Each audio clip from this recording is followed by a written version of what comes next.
Are you ready? Can crush us. It don't really get no better than this the podcast that you're looking for if you're really heavy into wrestling. Hosted by the Mark. Energy that's so amazing. Gotta keep it entertaining. Rep the Can Crusher Nation. Yeah, you know what's going down in the ring. Lights out when you hit a ding ding. Knock 'em out like boom bada bing.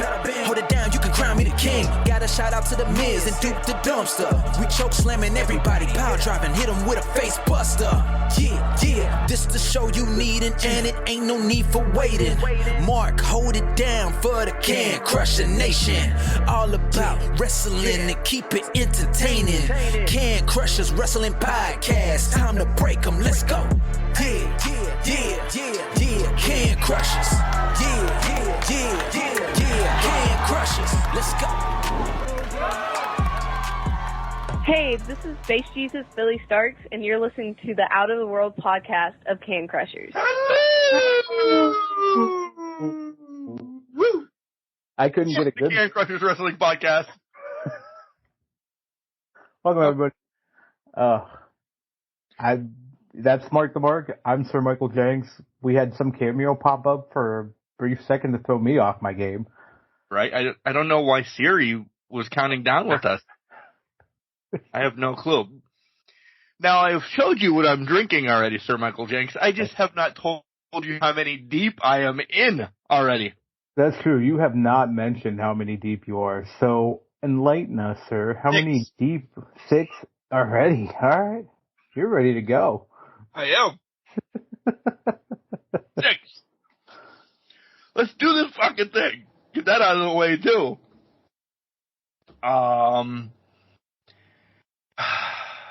How's your week, sir? Busy as all hell. Mainly busy at work, so busy, but good.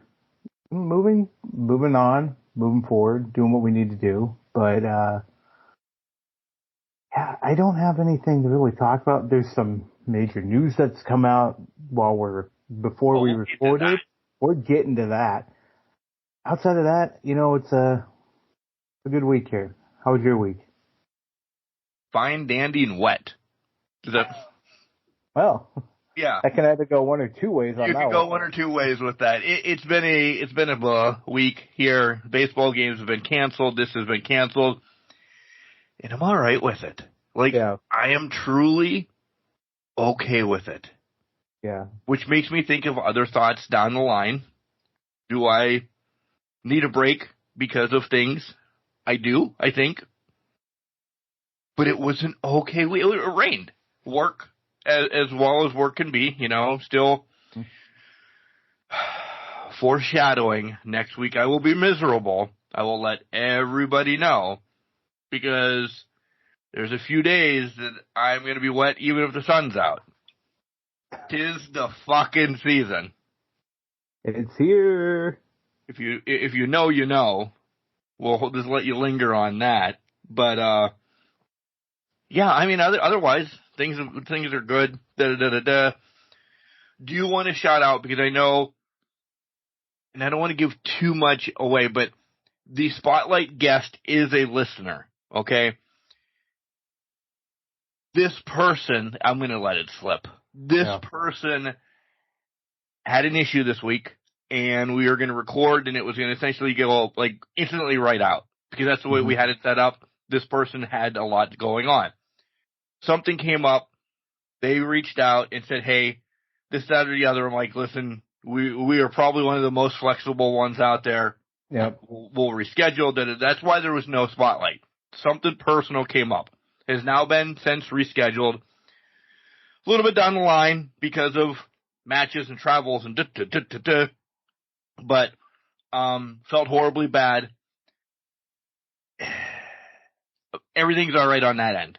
I've had conversation with this person since, and I was okay with that too, because I was like, it's a day. It's a day off. It's not gonna kill the world, and it's okay, So yeah, I'm kind of just riding this crazy ass flow of it's okay.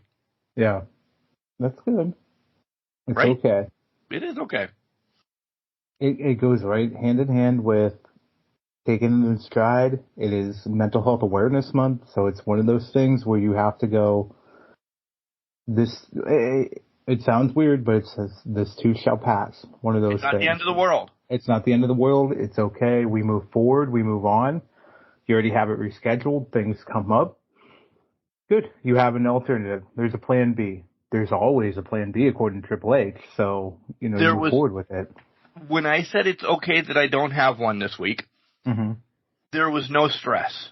Sir Michael Jenks knows if that ever happens in our scheduling, because I'm pretty tight-knit on schedules and everything, frantic.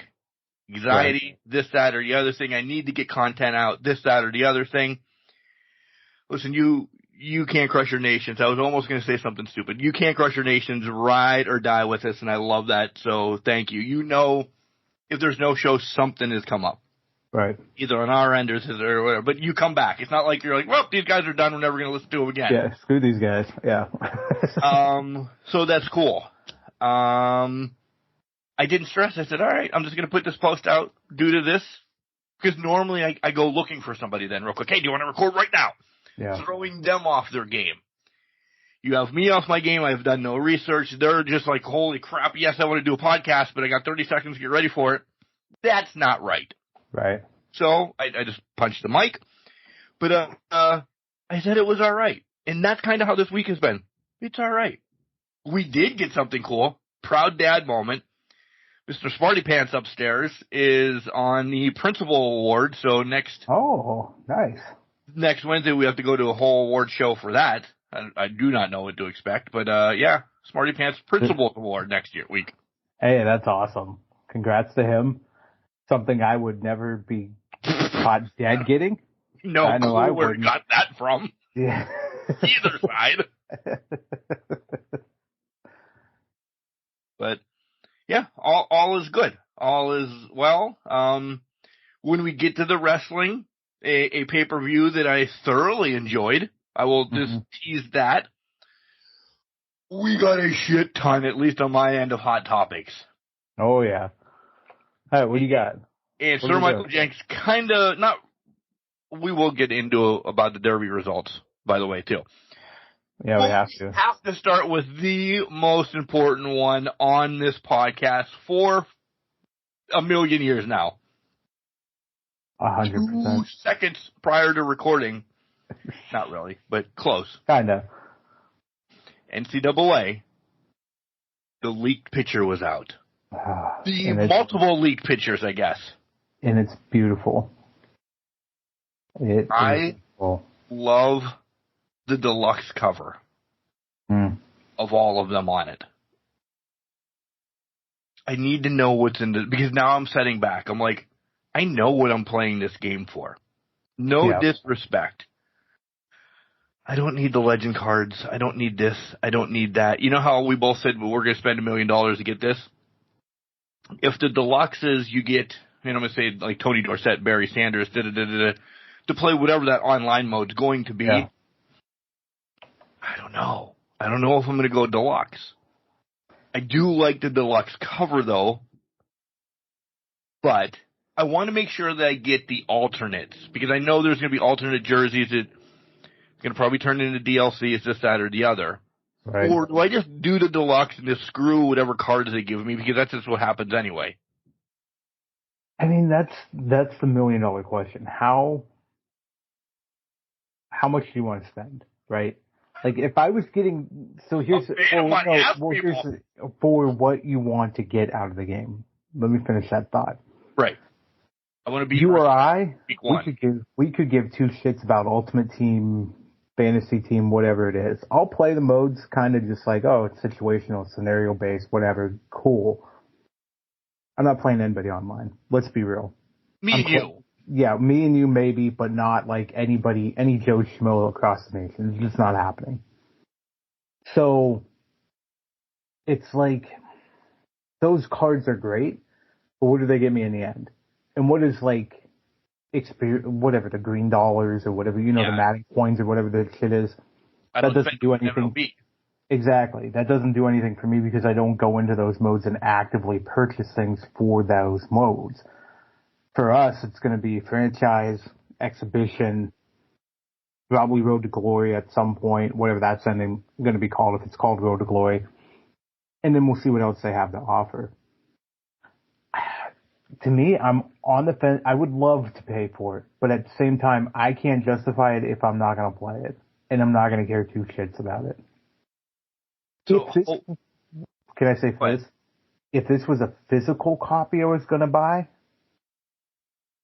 then we're having a conversation. But everything's digital now, and I'm not going to go buy a physical copy. I can play it on my system, but to me, I'd rather have the digital download at this point. Yeah, because the digital download will be at midnight.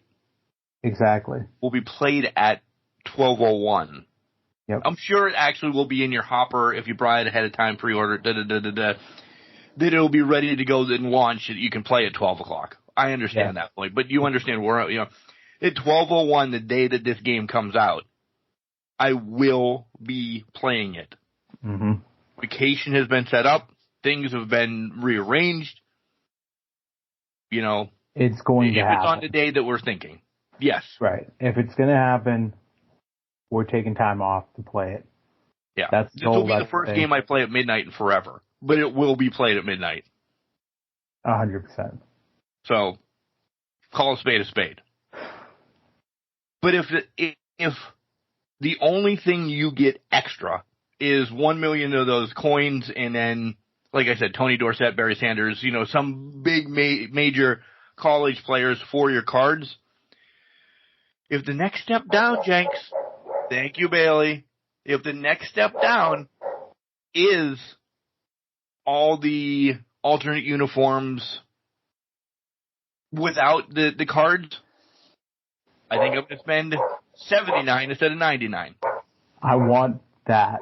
Yeah. I want the alternate jerseys because I like mixing and matching. I'm an Oregon fan.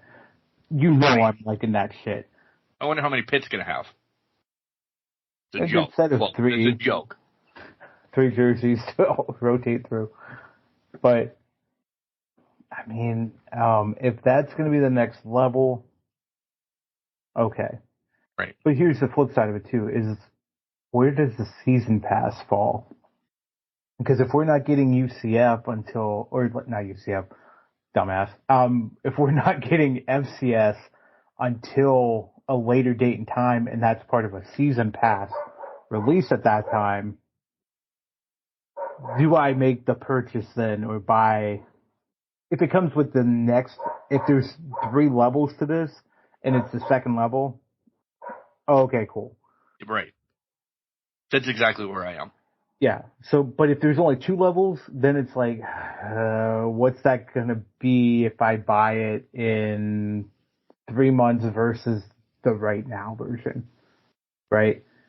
And to me, if it's only $30 and the game's $60 and the deluxe version's $120, I'm going to spend the $70 and then get the $30 one later on. You know what I mean? Yep.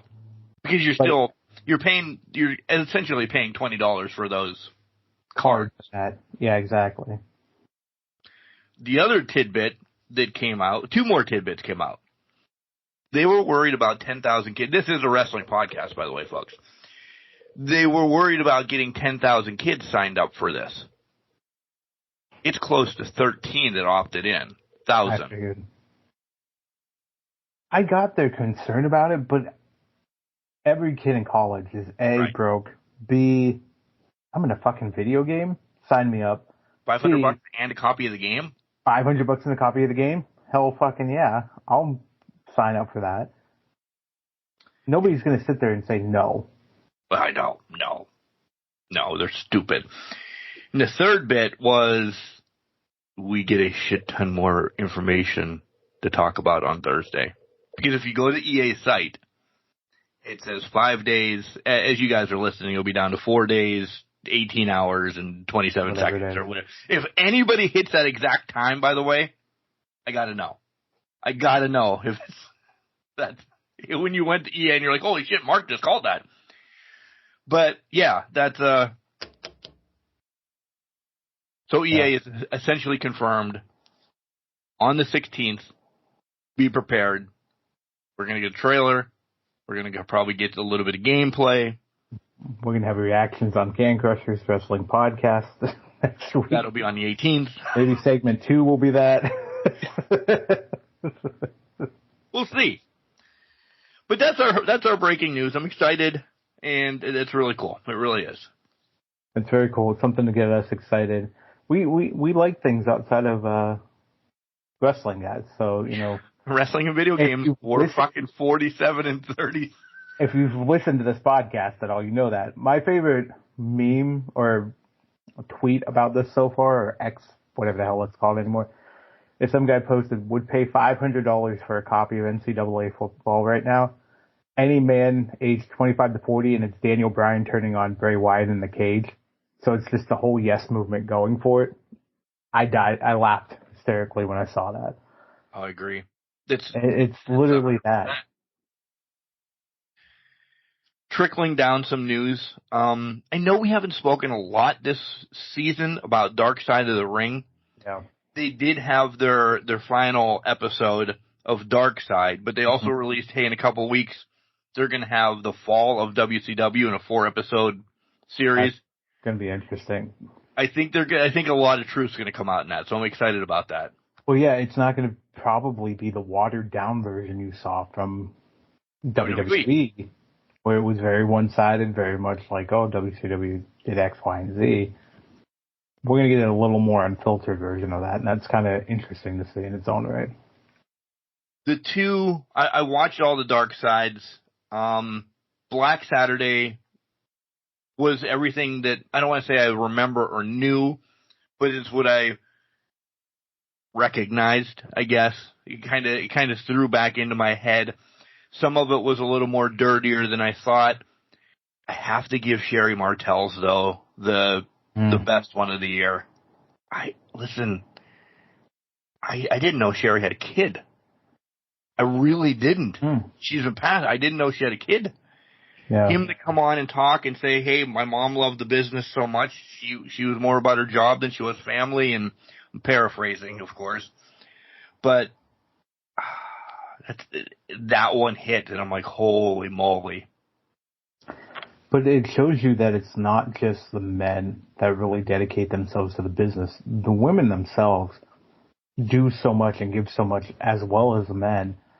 They need to be recognized for that. Sherry is a, 3-decade performer. She gave her all in it, no matter what role she got put into. Whether it was she ran with it as manager, from competitor, for one-off, to be part of Sexy Kurt. It was one of those things where she ran with it as much as possible. And that's just the way it is. I mean, that was the dark side of Stone Cold, was he's reconciled with his 2 girls from his marriage in the 90s, but he had to basically choose, you be the top guy or you be a family man, and he chose to be the top guy. You sacrifice a lot of things just to do that. Yeah. Another great episode from the guys at season from the guys at Dark Side. I really mean this, and I hope they're like winning awards and stuff. Because the wrestling community completely loves everything about this. Have you been thrown out anywhere this week, Jenks? Like anywhere? Pizza shops, or restaurants, or hotels, or anything? I can't say I have. I also can't say I'm spending a shit ton of money, like $15,000 anywhere or anything like that. So, yeah, it's just something I don't get into a lot. How about you? No, I do not. I've not been thrown out of anywhere yet, I will say. But, seemingly some seem to be old stories, some seem to be yesterday stories. What the god hell is going on with Ric Flair that he's getting thrown out everywhere? Honestly, is he losing it? And then I have another Ric Flair thing that I want to talk about, but it could be. I mean, somebody dubbed him the Nature Boy has entered his Karen phase of his life right now. I mean, he's just complaining. He's getting kicked out of places, etc., etc. My man's got to calm it down, especially since it was at the graduation. I believe it was his granddaughter. Right. Like, come on, man. Right. Ric Flair, you can style and profile, but style and profile on your own. The family does not want to see that.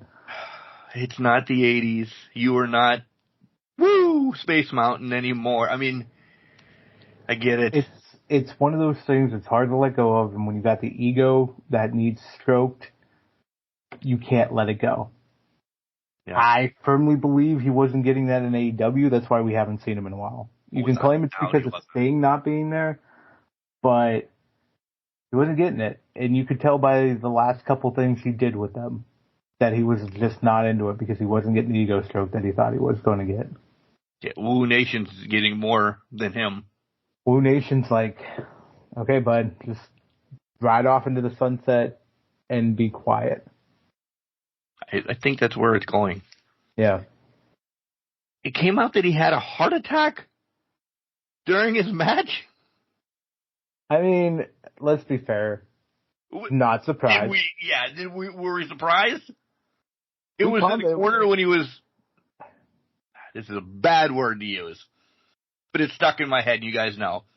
It was when he was dead in the corner for 15 minutes? Is that essentially when he had it? It had to have been.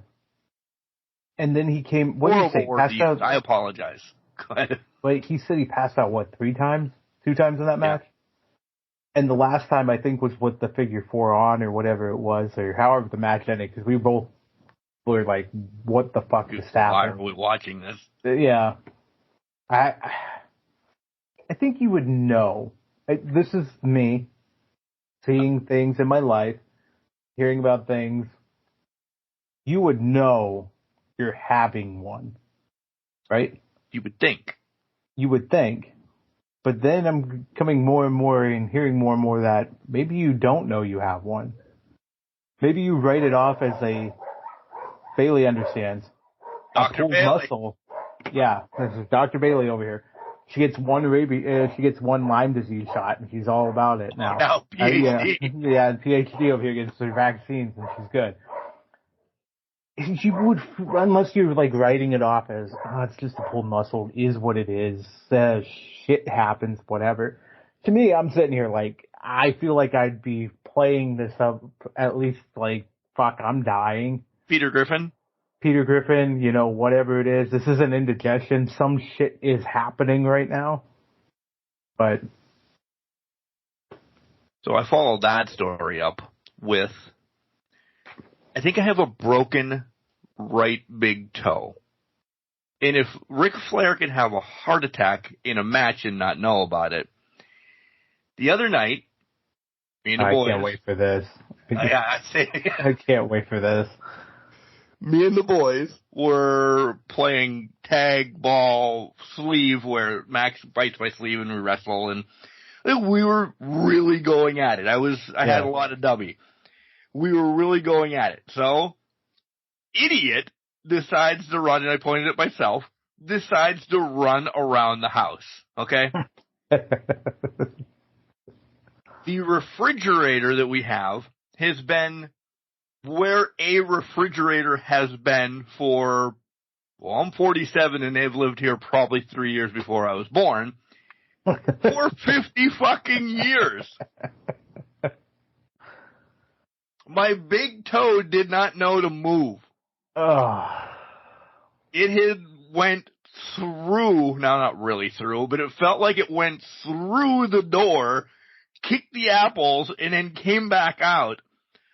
And I go down, and I'm crying and seething in pain. It's black and blue. It looks gnarly. The toenail's probably going to... And hey, this is the way we're going to get feet money now. No. It is just like crazy, unbelievable throbbing. Yeah. I'm like, oh man, I'm sitting in the kitchen just holding it. Miggy notices, we're done playing. He goes, lays down. Max really thinks I'm dying. Like, I'm holding my toe, mother effing this, mother effing that, you're an idiot, da-da-da-da-da. Max is just on me like, are you okay? What's going on? Oh my God. Oh my God. Whatever. Go to bed. Call it the next morning. Woke up. It's the size of a beer can. And I'm like, how the hell am I going to do this? Tape it to the other toe. The pointer toe, I guess you would call it. Yeah. Tape it to the pointer toe. Go into the office and like, is there any way I can not be on the back of a garbage truck today? I can't move my foot. Oh, no, don't worry. We have 8 appointments for you anyway for water meters, and they start now. Well, I didn't have to jump. And luckily, we're getting pulled down the wall. We're getting a lot of appointments in now, so I really haven't been on garbage this week, which has been awesome. To heal this fucking toe that looks like, a beer can just black and blue. Oh my God. So the dog's a little depressed because we haven't played tag or anything in the last 3 days, but yeah. You can't do much if you're wounded and I'm fine. beat up. Clearly I'm fine, but it just, it fucking hurt. I believe. Well, the setup of my house now. Bailey, when she was a puppy, I used to try to play fake her out and then run in a circle around that area. That's essentially our whole downstairs. It's a big ass circle. You just have this big ass circle that you can run in the house. I did that before, and one time I just slid because I only have hardwood and basically ceramic tile in the entranceway. I tripped. I don't know what I did. It was probably late 2020. I slid right into one of the couches, and I'm like, all you heard was big ass thud. She's scared because obviously big man fucking fell, and it's like a tree falling in a forest. And she's like, oh my God. And like, she came over and checked on me and gave me a kiss and all that stuff. And I'm like, I'm good. I didn't break anything. But at that point in time, I was like, thank God I lived alone and nobody saw me just turf and fly across my floor.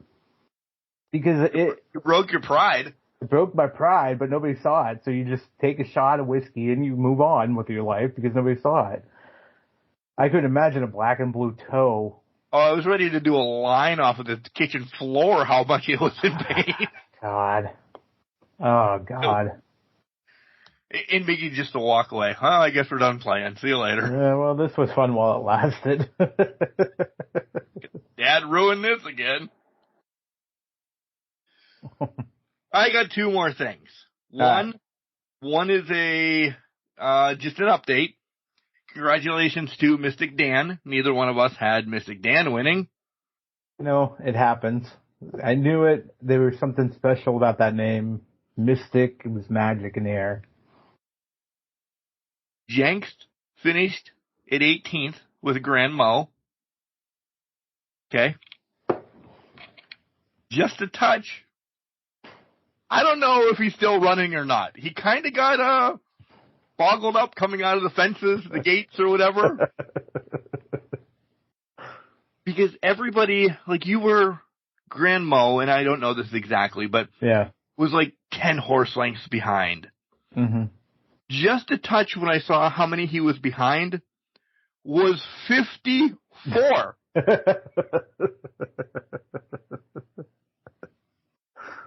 Is the length of the track 56 horses? Did he get out of the gates and just like, yeah, I'm done. I'm going to go the other way. He was looking for the trainer at that point. Like, hey, can I get a water? There's way too many horses running right now. I'm done. What's even more surprising about that is it was one of the more historic endings for the first and second place. It really was. Because they were within like a hair of each other. It was an unbelievable race. Oh. Until I saw my guy go, he just wanted the participation award. Yeah, he made it. He now does get on the cup that they pass out every year of last place finishes. So at least Jenks. He made a cup. My guy, just a touch, goes down in history Because he is now on the last place cup that they pass out every year. They will forget that Grandma ran.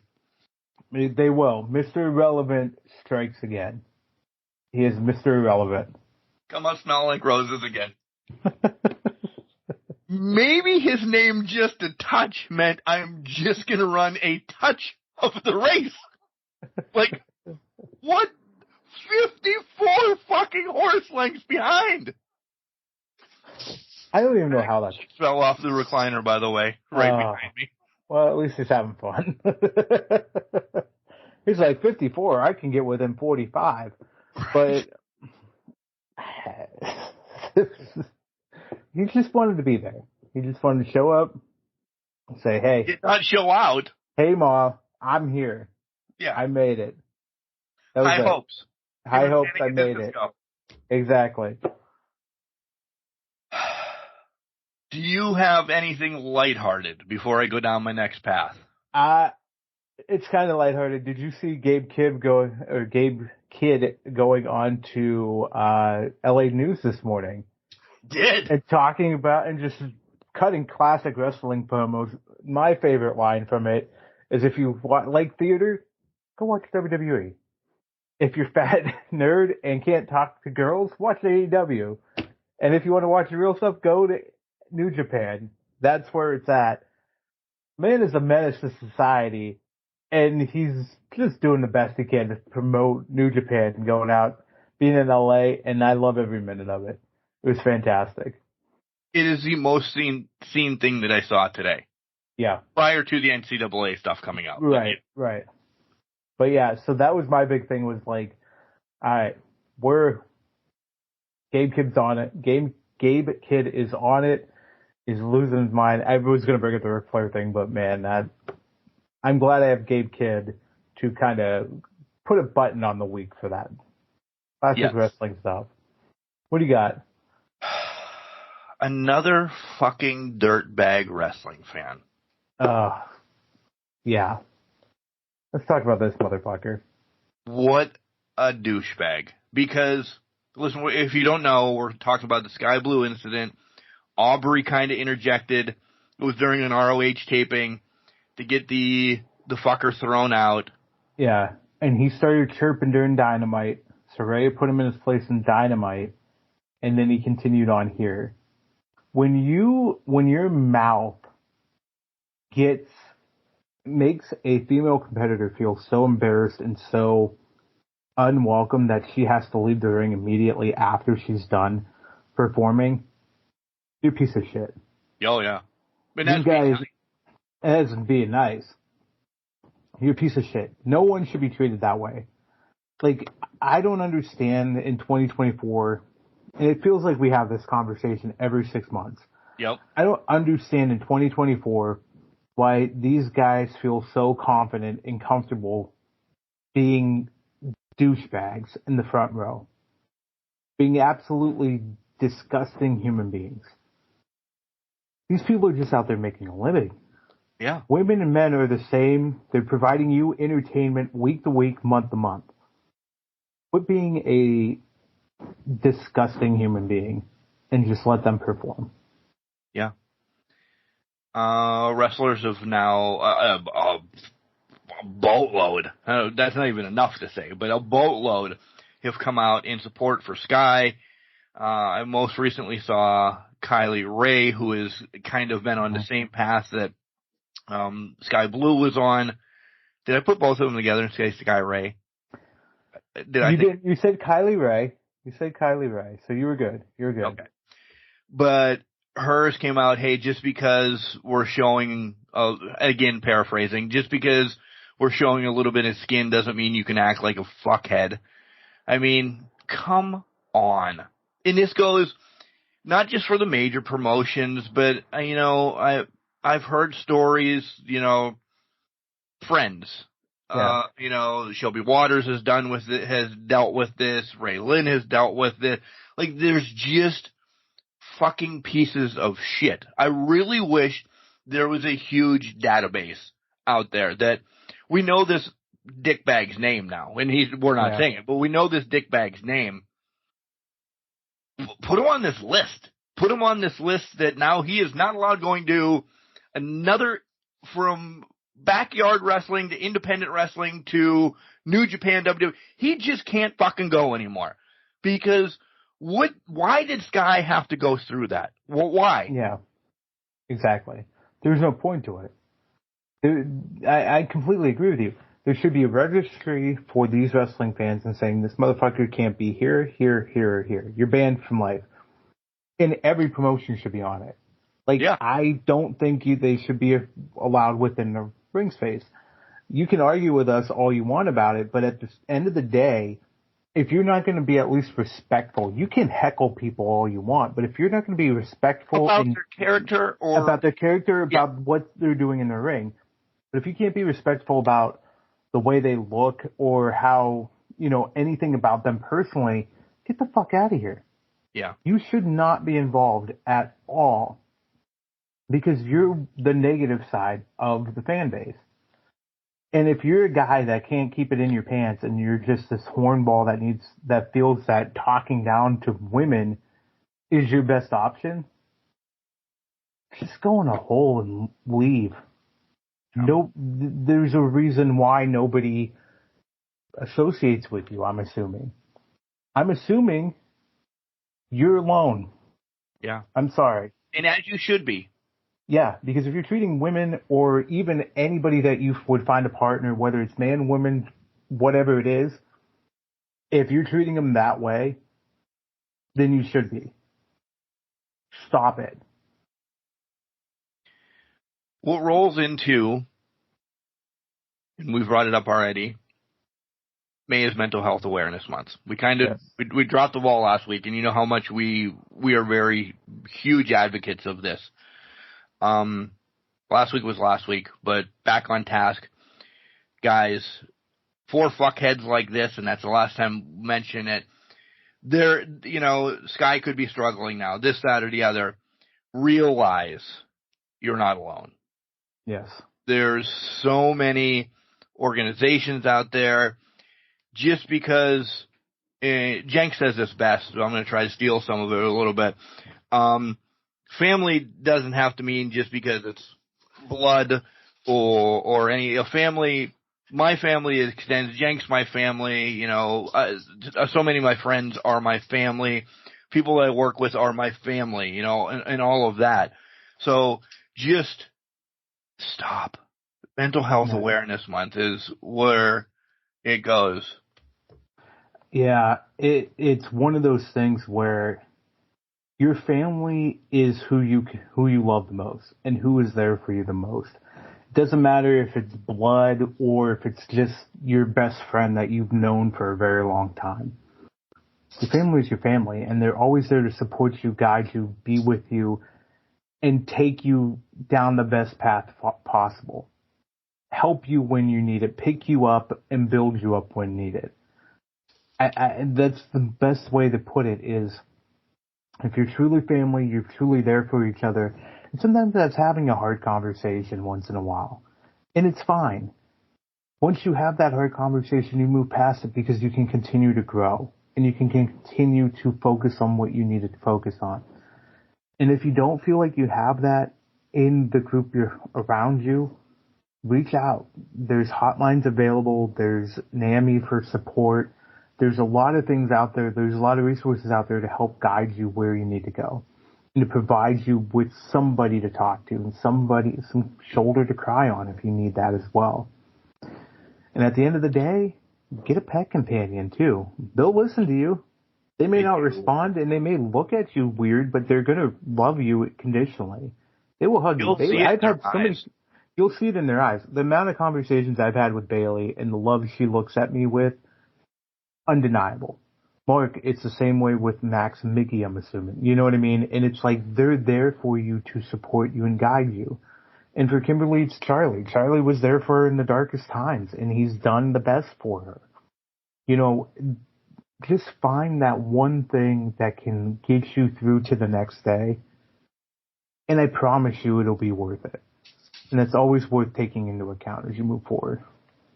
Yeah, that NAMI number is 988. And You can call 988, and if you are a talker and you want to talk with somebody, they will talk with you on the phone. If you are, and I know others that don't want to be on the phone, but you can also text that number, and they can guide you through what needs to be guided through. You can go to the website, and, one of those pop-ups come up. There's so much help out there, guys. And yes. This isn't just in May. Even if you want to talk to one of us, you can send us an email at cancrusher69@gmail.com. I get them, but if you're like, Mark, I don't want to talk to you, can you forward this to Jenks? I will do all of that to get you in contact and everything. Vice versa, it's always open. If you just want to talk because it's about what's going on or whatever, listen, fourth wall down all the time. There's been times I've called. I've called Jenks. I've called others in my circle saying, man, this is just not the day.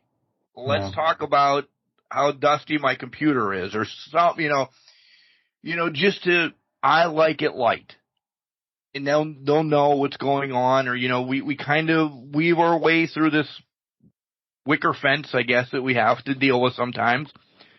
We get there because there's people that love you.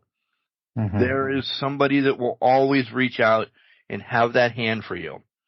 If it's us, we're there. Honest. We will talk.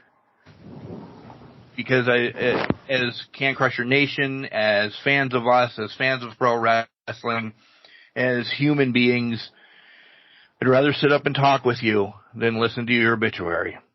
Yes.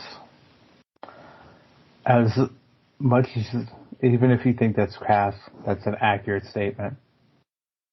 I'd rather be able to see you and talk to you or hear that you're breathing the next day than hear about you in the past tense. That is the most devastating news that could come of it. So reach out, talk to somebody, be there for somebody if you have the opportunity to. That's the flip side of it. Be that flip side of it. Be that person that can be there for those that need it the most. Don't overshadow it. Don't overlook it. Sometimes you are that person for somebody. So just be there for them and talk them through it. And again, it's okay to not be okay every day. Yep. That's 3/4 of my life sometimes. But I know, put the pants on again tomorrow, shit's going to change. Find yourself, if it helps, find yourself something to look forward to. In 2 months, NCAA football. In a week, lighten it up. Sorry. To lighten it up. But to that point, 2 months, NCAA football. In a week, professional wrestling. 2 weeks, double or nothing. And I say that not because we're a wrestling podcast, because at one point in my life, that's what I had. It was wrestling's going to get me to the next step. It's going to get me past this. It's watching things online. I can get through it. That happens. Yeah. It doesn't have to be anything big, life-changing, or mind-altering. Just something. Throw goalposts out there. Say, I want to make it if it's that. Just turning on Call of the Wild and going for a walk in the woods on your video game. You guys know your releases. Yeah. Take your releases. Take Reset yourself. Enjoy it. Pets, whatever it is, walking, seeing them, whatever it is. Know your releases, walk towards it, and just march on. It too shall pass. Indeed. All right, but you do want us to break down some wrestling this week, I'm sure. I would be surprised, but okay, we can do it. I guess we can break down some wrestling. We are not Dr. Can Crushers. That's for sure. There's like we said, NAMI is one of the greatest ones out there. Use it, but you can use us too. We're used to being used so many bad ways. Shut up, Mark. Hey, Collar and Elbow. Hats, hoodies, tees, all the cool things that Al Snow and Hooligans have down there. Go and buy it up. Speaking of using us, Can Crushers as a promo code, save yourself 10% at collarandelbow.com. We also have an affiliate code in the show notes. You can click on that You may not get a discount, but hey, it's an affiliate code for WWE Shop. So buy your merch, buy what you want to get from WWE Shop.com. Maybe Backlash inflamed your soul with everything, with the crowd and all that. So buy something. Buy something using our affiliate code. Don't forget, we also have merch over at CrowdMade. Go to CrowdMade, type in Can Crushers. You'll see the stuff online there. And I've already mentioned Dubby, how it keeps me through the day. It gave me a broken toe, but it also gives me energy to get broken toes because it is the amazing energy drink that I live off of. No calories, no crash, no carbonation, amazing flavors out there right now. 2 scoops in my shaker cup in the morning. Still rocking the beach and peach. I can't. I had to order another one, because my bucket was running low. So I just did beach and peach because I love it so much. Peach flavor in the morning is just, I want to see if I can add it now. This is probably going to be too much, and W's probably going to say, hey, idiot, don't do this. Can I add it to my coffee and make my coffee peach? It's probably not a good idea. I feel like you'd need a lot because coffee can be very bitter, so you need a lot to counteract it. And I don't want to ruin it, my beach and peach. Well, you don't want to ruin your beach and peach or your heart. Well, yeah, you're going to pull a Ric Flair here and have a heart attack while you're doing a garbage route. Probably shouldn't be advisable there, too. Yeah, we have a promo code for Dubby. It is Can Crushers. It'll save 10%. They do have a sample pack. You get a couple flavors in it and the shaker. It's only $20. You'll get your 10% off of that as well. Jenks, where can they listen to us or find us? You guys know this. You can listen to us on Spotify, Apple Podcasts, Google Podcasts, iHeartRadio, all of the fine broadcasting platforms out there. But also don't forget, Podurama's out there too. They have some fine discounts and deals that they have going on right now on their website. Go to Podurama, pick us up, get a membership. You can go seamlessly from device to device, whatever your preference may be. Don't forget, we are on YouTube as well. YouTube subscribers are growing, by the way. This is awesome. If you just found us on YouTube, continue to like, share, comment, all of that. Get the notifications and all the hudgely-pudgely stuff that they say on there. But thank you for all the new subscribers on YouTube as well. Just as forewarning, YouTube comes out a couple days later compared to all the other platforms. I guess that's just the algorithm that's going on with it. I will beat that to a dead horse. For some reason, that gets me every fucking week. I know. Smiles every goddamn time. It's a good one. You know what's right around the corner, right? Probably about a month away. What's that? You think Ask Can Crushers is coming up? Yeah, I think it might be. I think you're right on that. I think it's so. It's the end of June there, isn't it? Yeah. Would it not be? Yeah. I would say the 22nd of June. Yeah. Yeah. That quarter. It's time to do it, huh? Yeah, right around then. Yeah, we have to. We'll see when Forbidden Door is, and we plan around that because it's right around that same time too. So make it happen. Just throwing this out there, folks. There is an Ask Can Crushers in June. It is based on Forbidden Door. Continue to listen as you guys always do because you guys blow our minds with questions each and every time. And you can send them in several different ways, right, sir? You can. You can send them in via phone number. Give us a call, 3-minute message at 814-299-6687. I said that really fast, so 814-299-6687. Leave us a voicemail for your questions. Get on air with us. We would love you guys to get on air with us, so call the number. We would love you guys to get on air with us. But you know what? If you're shy, cancrushers69@gmail.com. We'll do the trick. Email them into us. We'll read them on air. We'll answer your questions at that point in time. Mark will have the list ahead of time. I get the answer as I hear them. So it's fun. So much fun. Yeah, but honest, Engine. Now be honest. Yeah. You blatantly know that I do not read these beforehand. I copy and paste. Do. I'm not saying you do, but I'm just saying you get them ahead of time. So by the time I get them, I don't even know what the topics are. Right. But I stumble through them half the time anyway. You stumble through them. I agreed. And there's nothing wrong with that. But for us, we live react to the questions. We bring them in. We know they're for Ask Can Crushers. So we just pile them up. We're reacting live time. So much fun. And we drink heavily during them usually, too. So it's even better. You can also drop messages in Facebook, Instagram, Twitter, X, whatever the hell it's called. And we'll answer them from there as too. We'll just compile them for that show in June, all depending on Forbidden Door. Yes. Which I want to say it might be that last weekend. So let me see real quick. Well, yeah, Forbidden Door is the 29th. The 22nd is the perfect day to do it then. Yeah, is it the 29th? I couldn't remember to save my life. Oh, it's the 30th. You're right. So, yeah, 22nd is perfect. Perfect. What else? Oh, just FYI, if anybody didn't do anything yet, SummerSlam tickets are on sale. Get them. Do it. See ya. All that happy horse shit. Yes.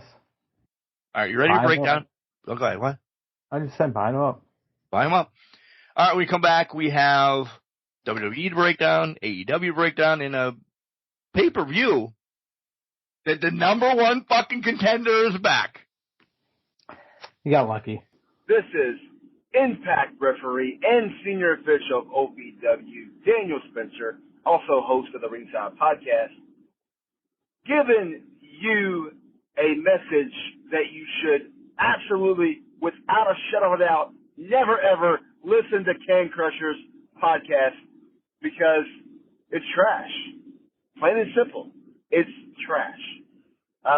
It says it in the name, Can Crushers. Like, really? You know, you could listen to Ringside Podcast. You could listen to Jericho's podcast. You can listen to many other great podcasts that Conrad Thompson does. But why?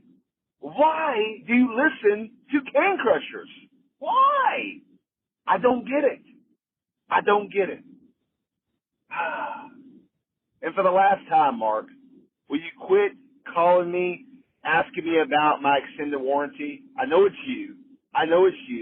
No, I'm not going to. My car warranty hasn't run out, so stop it. I know it's you doing those calls. I know you're behind them. All right. I guess I got to say something nice right now, correct? All right, so love you, Mark. Love the show. You're listening to Can Crushers Podcast. And, so crush it. Welcome back, Can Crushers fans. It's Mark, it's Mike, and we are ready to dive into WWE. 2/3 was good.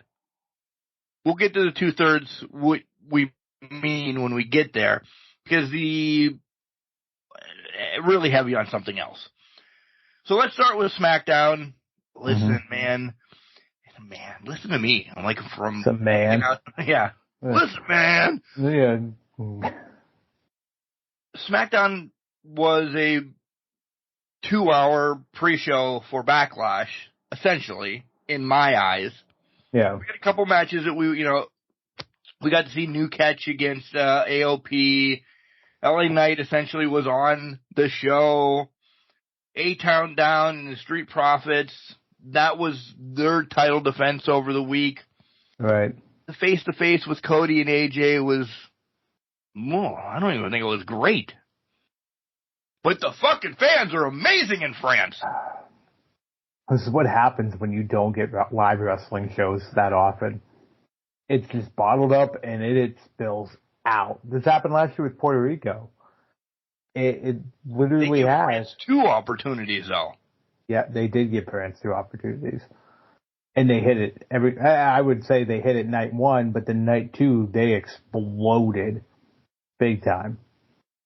So let's talk about night 2. Do you have anything on SmackDown that you really want to talk about? No, I don't think there's anything of real substance because, again, like you said, it was kickoff. It was the kickoff show for the weekend, and the crowd was hot, and it carried over till Saturday. And I made sure I put this at notes number 1. As I watched and enjoyed this PLE, which I guess I'll get accustomed to calling it. I know they've been calling it forever, but they're really pushing it down our throats now. Don't go to the dark side. Don't go to the dark side. Okay.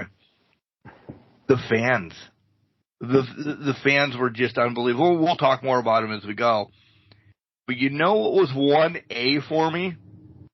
What? That the fucking ring didn't have ads or anything else around it. It was a normal travel ring without the big ass, this, that, the glitz and the glamour on it.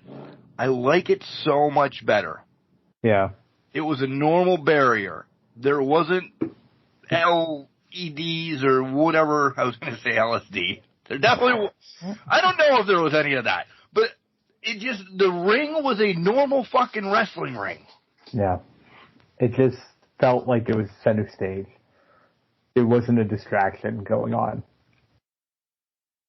I will say, man, I don't want to hear every week that they break an award. A record, I mean. It was the largest arena show for WWE. 11,000 is the largest arena show? Whatever. Round it to 12. I gotta ask, because this what bothered me all week, is they were the largest gate. What the hell were they charging for ticket-wise that it became the largest gate? Because to your point, there was only 11 and 12,000. Attitude Era, they're putting 16,000 in. Their WrestleManias, they're putting in 40. There was 15,000 in Pittsburgh 2 weeks ago when I was there. Yeah. So what are you charging in France to get it to the largest gate? Like, is it the 200 you're charging for SummerSlam now? It's shots. We all know it's shots. Oh, yeah. Is all it is. There's no possible way that 11,000 is the largest ever. They had to give France something because the crowd was just so hyped, which I don't understand because you had Triple H tweeting out about the decibel level and the decibel level in the arena. Fucking talk to that. I'm betting it was probably the loudest fucking arena they've been into. It was kudos to the fans. People will probably come, and we'll talk about the matches. The fans may have made some of these matches. I truly believe the fans may have made some of these matches better than they are. I haven't seen star ratings from anybody or anything like that, but it, from start to finish, this was a good show. For me, it was, a solid 4 because of that. It didn't touch WrestleMania, it didn't touch Dynasty or anything like that. But what we expect from Backlash is 2.5, 3. And I know you're like, oh, that's only a point. But when you get to those points of like 3 to 4, 4 to 5, 5 to 6, there's multipliers in there that make it like a 4 to a 5 means that is like 10 times better. And a 5 to a 6 is like 1,000 times better. Right.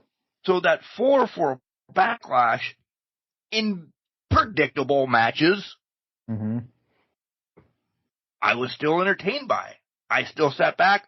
Maybe because it was on at 1 o'clock on a fucking Saturday. That was awesome as well. That helped out. Even though I couldn't watch it at that point, because God forbid I have an afternoon off. But I watched it the very next morning. Oh my God. I was loving every minute of it. Yeah. And I will say, RKO and Bloodline starting it off. Smart. Very smart. And then just making it a street fight. At first, when I thought it was a street fight, I thought, I don't know. But then they fucking brought it. Yep. And I'm like, well, this is the best 4 fucking people. Eat crow, Mark. The crowd being electric, and then when they're like, when it just started as a fucking mass chaos before they even started, I'm like, this is hype. This is fantastic. Then the street fight rules come on, and I'm like, WWE knew what they had. They knew they did not, instead of pivoting away to force it to be a regular tag match, they're like, this crowd is hyped. Let's let them go out there and ball. Do you think that was a pivot a la the night before that day, or was it always going to be a street fight?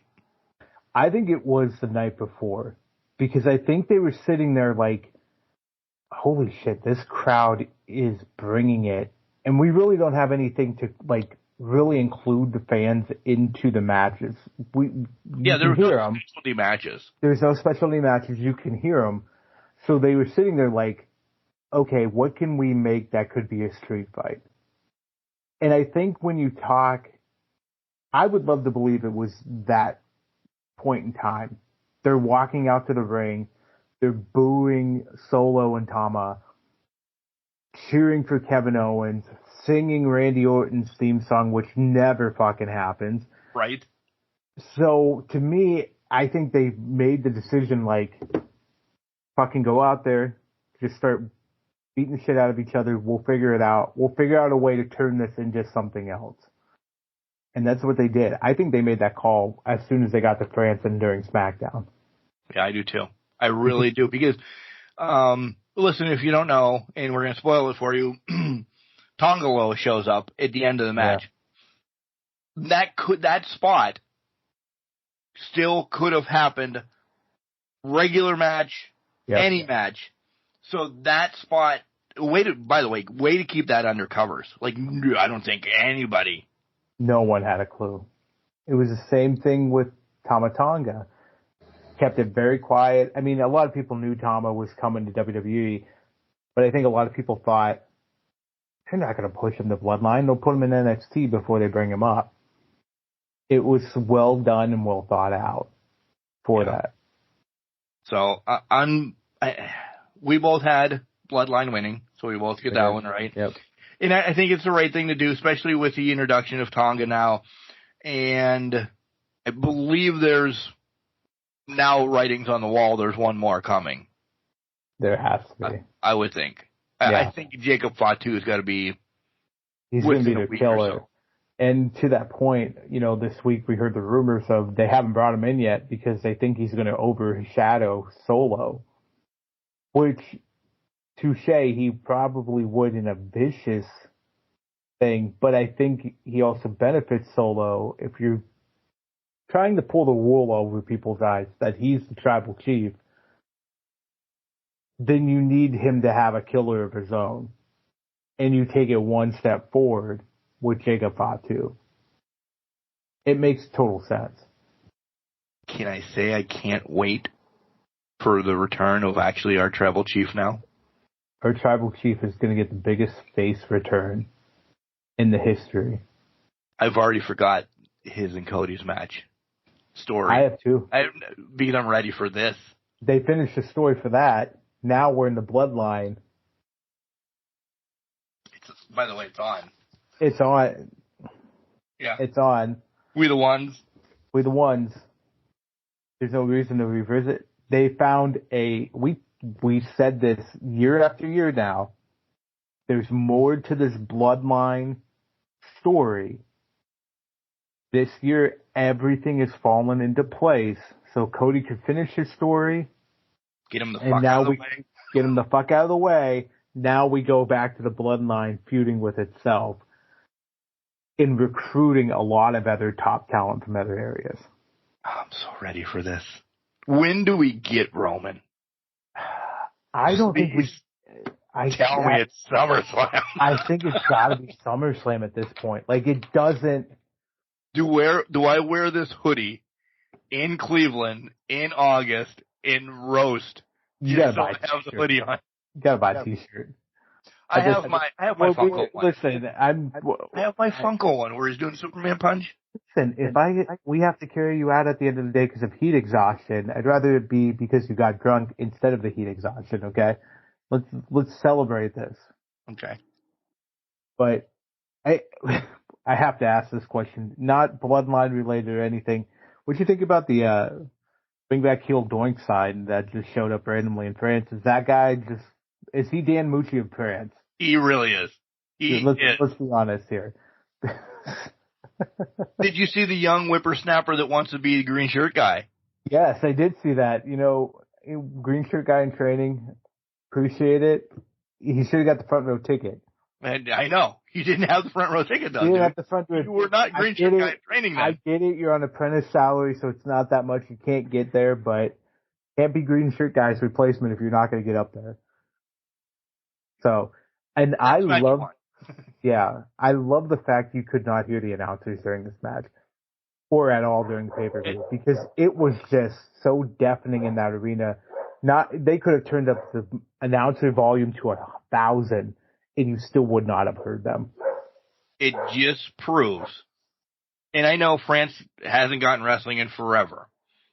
It just proves you don't need that piped-in shit when you're doing it right.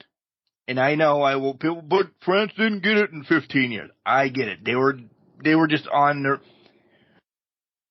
but they Go brought, to Hartford. Yeah. It's piped in Chicago too, which we'll probably have to name. Would you name Chicago as the loudest wrestling town in America? It's one of the top ones. I think Chicago, Philadelphia. I don't know who third would be. I can't say NYC anymore. No, I can't. There's days that they're awesome, and there's days that are like, oh shit, we're in New York. Please turn the piping up a little bit more. But yeah, I think Chicago and Philly, those two cities alone, really hold the stranglehold of the best wrestling cities in America. Those are two you're guaranteed not to get piped in noise because they're going to be they're going to chirp. Now, I will say for like Hartford and all that, WWE is going to get back to the point where that piped in shit does not happen. I hope so. And it's going to be more often than not because they are producing theater, well, to Gabe Kidd's point earlier, theater, but they're producing things that are driving and getting people more involved, and they want to cheer, they want to be active. It's not just some stupid-ass storyline or 24/7 title to just get a pop type thing. And again, as Jenks made reference to, they sang the fucking Randy Orton song. That doesn't happen, guys. And as we'll find out later... one of two songs in WWE right now. Yeah. And one's on the shelf, so you only have one song to sing. Exactly. It's Cody's. Yep. Which, they knocked it out of the fucking park with that, too, but we'll get there in the main event. Yeah. The women's triple threat match, we both had Bayley, of course, winning. We both got that right. Mm-hmm. I liked it. I did, and I'm not going to pat myself on the back, but you agreed with me. Tiffy was nowhere to be found in this finish. She got tossed out. This was, I don't know, the right or wrong with Naomi maybe to give her a shot or whatever to this, I'm going to say Starcade, to spotlight Tiffy again even more. It did get a little, both women's matches, I'll pull this right now, got a little wonky at times. Yeah. But whatever. It still fit in everywhere that it needed to fit in. The stories were good. I'm just glad Tiffy didn't take the loss. Yeah. I would agree with that. I think we took it to Naomi was there to be the loss taker so that Tiffy could be building her repertoire, I guess. I don't know, lack of better terms. Resume. There you go. Thank you. Building her resume, building yourself up to go on in the future. So I think that was something to take into account. You're right, they missed on a couple things. I think for some reason the women were just not connecting at some points, which is fine. It happens. I don't know if it's like the crowd played into it a little bit more but it was something that plays into it. But again, the winner of this whole thing was Bayley fucking over in France. We knew it would be the case. They sang her song. It's not her theme song, but it's her song anyways. They caught her off guard a couple times. They did. They caught her off guard a few times. You're right. So it's like the responsiveness of that all, watching Tiffy flourish with a lot of the moves and all that stuff, that Alabama slam out of the cartwheel shit. And then they did a spot with Naomi and her just doing cartwheel after cartwheel and then figuring, or whatever that was to get it to that point. This was a highlight show for Tiffy, but it made sense in terms of furthering what Naomi means to the company. You can look at it as a loss. She was only there to take it, like I mentioned earlier, as a triple threat loss. But that's not it. Naomi is being that catalyst going forward. She's that veteran role player that is pushing the women's product forward. Yep. And I think people need to remember this is only first couple months back. She left for a little while, but she's coming back as that veteran to help push the product forward in the future. At some point, the 4 horsewomen will go away. And I think Naomi's going to step into that role. I'm not sure on how that all works out, but... The Randy Orton role? The Randy Orton role. Exactly. She's going to win a couple. She's going to lose some. But she's there to push forward the Tiffys of the world, the Lyras of the world, the Kiana James of the world that are getting drafted up there. This is how they shine, is against that top veteran talent, and that's why Naomi is here. Agreed. We wondered, but the answer was given to us Saturday. Yeah. Last week. Mm-hmm. We're going to get a Mania announcement during Derby. Let's jump right on that right now. Mania's going to Vegas. On Easter Sunday. Yeah. Easter weekend, I guess, but yeah. So much talk about Minneapolis. What happened? Were they worried? And I know it's inside. Were they worried that, oh man, in April in Minneapolis, they still get feet of snow sometimes? Feet of snow sometimes. Yeah. Can we get the peeps here? My thought process is they chose Vegas because it's a safe location for right now. Very much is. It's a safe location to also test out moving it back a couple weeks. And it's home base, basically, of UFC in that. So TKO, that's their home base, is basically Vegas. I think there was a move. I think Minneapolis was in the running for a long period of time. But I think because of the residency you've seen with at UFC in Vegas, they always seem to come back and bring a few pay-per-views every year, plus TKO's affiliation with it. I think it just the writing was on the wall. They had to go to Vegas. Vegas probably gave them a great deal because it's friends and family discount at that point, or friends and family incentive program at that point, where come to Allegiant Stadium, here's what you get for it. It's going to be a banger show. And they were in Vegas for 2020 SummerSlam, I think it was. I think so. Yeah. So they did a live show there. So WrestleMania is going to be kick-ass. I think it just helps them solidify late April as a good place for it. And now, okay, so what do we do for the Minnesotas, for the other ones, so that we can open this up a little bit more? Minnesota, maybe SummerSlam next year. Maybe. Or Minnesota's going to get WrestleMania, but they just wanted to test out the water with it. Yeah. Too bad it's in April. I'm just going to say, too bad it's in April. I'd love to see WrestleMania at Fenway. Yeah. Or at your Yankee Stadium, or at your PNC Park. Oh, yeah. That would be great. That does open it up for Pittsburgh as well. Gary Park. Listen, we joked about Minnesota getting put of snow. It does open it up for those more locale, those northeastern stations to get this WrestleMania. I don't think it's ever going to Buffalo, but it might go to Pittsburgh. It wouldn't go to PNC. It would go to Heinz Field. Yeah. Well, if it wasn't for baseball season, yes. But you're telling me, because you brought up one that I always think would be amazing to be at, a wrestling show at Fenway. Yeah. Would be unbelievable. So next year's schedule's not out for MLB yet. Now they know, hey, and I know WrestleMania is already going to Vegas, but all right, let's say for 2026.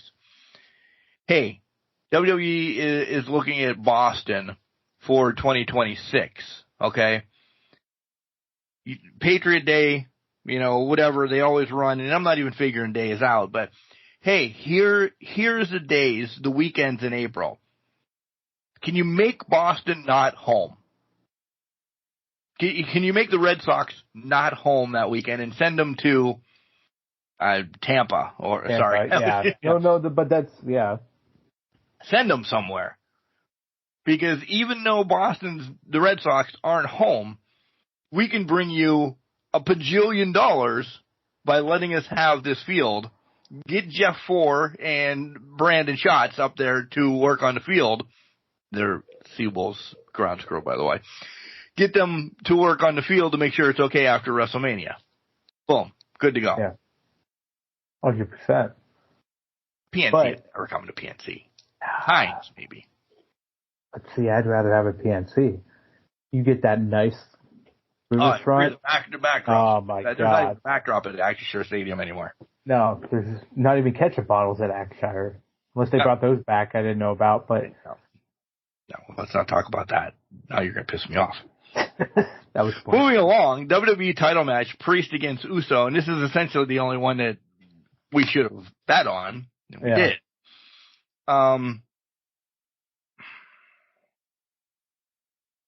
Man, I wanted Jay to win this. I picked Priest. Yeah. Because I'm smart. But I think Jay winning this would have been, not even because of the stuff that you brought up. Right. He got the biggest. Jesus, my God. They just love the Yeet in France. Fireflies came out for the Yeet. I know. I mean... I don't want generic bloodline with the Judgment Day right now that Priest doesn't want help. Roman wanted to help. Yeah. On the bloodline. Priest doesn't want it. I don't want this to linger any more months than it's already lingered. Because I'm getting the taste in my mouth that you're really trying to give us a generic bloodline with these guys until they break up and then we get Finn and Priest at SummerSlam. I think, honestly, that's exactly what I thought was going to happen. This is extending out till SummerSlam to give us Finn and Priest. No, just cut it and put them at King and Queen of the Ring. Put them at Clash at the Castle. End it soon. It's too long already. They've been bickering for 6 months now. Yeah. I honestly, when Rhea went down, you should have just said, okay, we're killing this at some point. Damien's next opponent should be Finn. Yeah. And that's it. Done. And wrap it up. Yep. Let Dom go eat chicken tenders with the LWO or whoever he's rolling with now, not the LWO. Let him go eat chicken tenders with them. Yeah. And let him live on a date. Whatever it is. Let him do his own thing. Let Finn challenge Damien, and JD McDonough can just kind of sit there. Right. He's still got that injury. Yeah. To me, I didn't. There was nothing I got out of this besides that. Uso was amazing. Right. Maybe that's why I'm not a promoter or anything, because I would be pulling triggers mid-match. Holy shit, look at what they're doing for Jay. I'll fucking rewrite the whole story later. Well, the story's there. It is there. There's no story. I mean, you give it to Jay, and then let Drew take it off of him in a month. You've solved your own problem. Yep. And then you get Drew CM Punk when Punk's back in SummerSlam. Yeah. We're building SummerSlam to be bigger than WrestleMania this year, by the way. You realize that. If it's our SummerSlam that we're going to, we're building the perfect fantasy matches. Yeah. You have to. Right. I'm not wearing a green shirt, though. Rude. Then we get the women's title match. Again, Team Storm is what I'm calling it. Predictable, gets the win. Listen, it's been talked about, so I have to. A lot of cool power moves from Jade. Was this big for her? Because you've seen a little bit of wonkiness. Was it Asuka tagged early and forgot? Yeah. You know, we hate breaking this down, but this is like, there was a moment that the ref didn't even know who the hell was in the ring, and then there was a tag for no reason, and then another tag, and nothing happened. It got messy. It got disgusting. Like, I think Asuka tagged in that first time, and everything was fine. But then when the ref got confused, it killed the momentum of the match. It just killed it. Because now we're rushing to figure out how we get back to where we need to get back to. And it really was one of those situations where there wasn't a strong performer in the ring at that time to pivot it. Bianca was out. Jade is still green in many aspects. I think Kairi knows what she's doing. Kairi knows what she's doing in the ring, but in that situation, it was unique, and sometimes you're just not built to act on the fly like that. So it just was really messy and really awkward for about 3 minutes there, trying to get us back to the corner so Asuka could tag in, not tag in, do a tag in, whatever the hell was going on in that corner. And it seemed like it had to be set up that Jade had to get Kairi in the finisher. Is it stirring the pot? Because that's what I like to do sometimes. Is it because Asuka is being protected? And I don't mean in wrestling terms. Listen, we now know she's been dealing with an injury for a while. Right. And now she's out for a while. Was it being protected because, she probably shouldn't take Jaded, essentially, or whatever it's being called. It's still going to be Jaded for me forever. She can't take that because she's injured. A bad move one way or the other, and she's done. Right. Okay, Kairi, I'll take it, no problem, da-da-da-da-da. Was it that, or, I don't know, get ready for the hate, or is Jade not ready to be picking up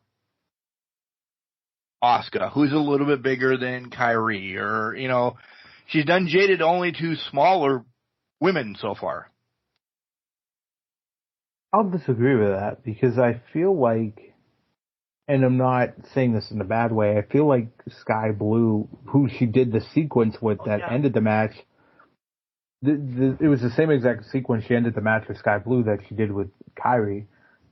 Sky Blue's one of those women that's more, I think, Asuka's size than that, and flip her around.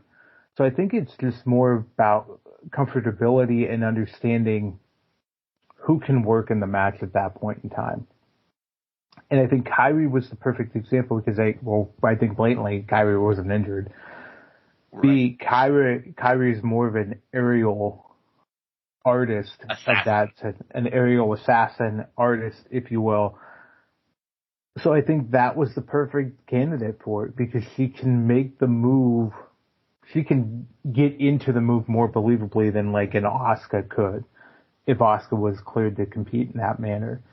So I think for that, it's just, I think they just wanted Kairi, who they knew could sell it the best at that point in time. Agreed.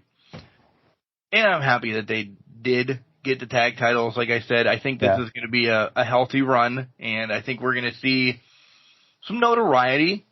Nothing against the Kabuki Warriors or any of the tag teams, but I think this puts a little bit of a chip on those tag titles now, and I'm happy for it because I've always been for those tag titles. They've just had a curse. They put them on the back burner, like every tag title they've had. Yeah, I know. But I don't think with horrible, again, we're covering all our trails, but I think with Bianca now one of your bearers of the WWE, these titles are not on the back burner. No. Front and center every single week and defended possibly both shows. Every 3 weeks. Yep. 100% both shows. Then we get to the WWE Universal title match between Cody and AJ. Congratulations to Jessica Carr.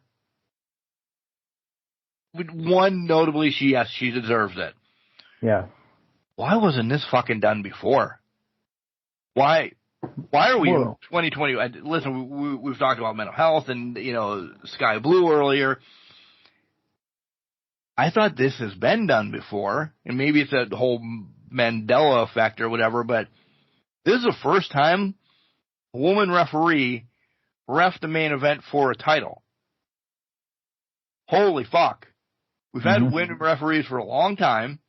There's always been a main event with a title. Jessica Carr has been undoubtedly amazing. Why in France, though? That's my big question. That's a good question. You know about this. Why doesn't she get WrestleMania then? See, here's where it comes back to our record that they wanted to do.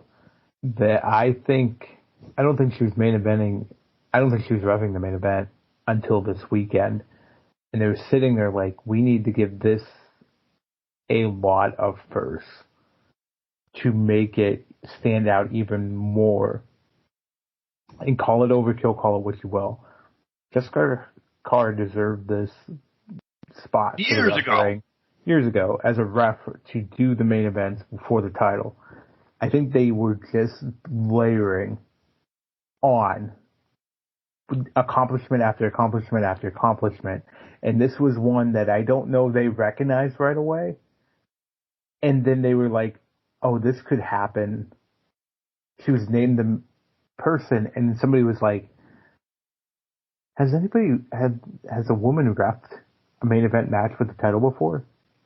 I feel like they just stumbled into this, but also at the same time they're like, we need to do this because we want to give France's crowd every record that we can think of right now for attainment. Make it as notable as possible. Touche. But to that point, I'm going to bring it back though. Are they going to do this more often than not to, you can kill me and say no, maybe, probably, but erase what has happened in the past?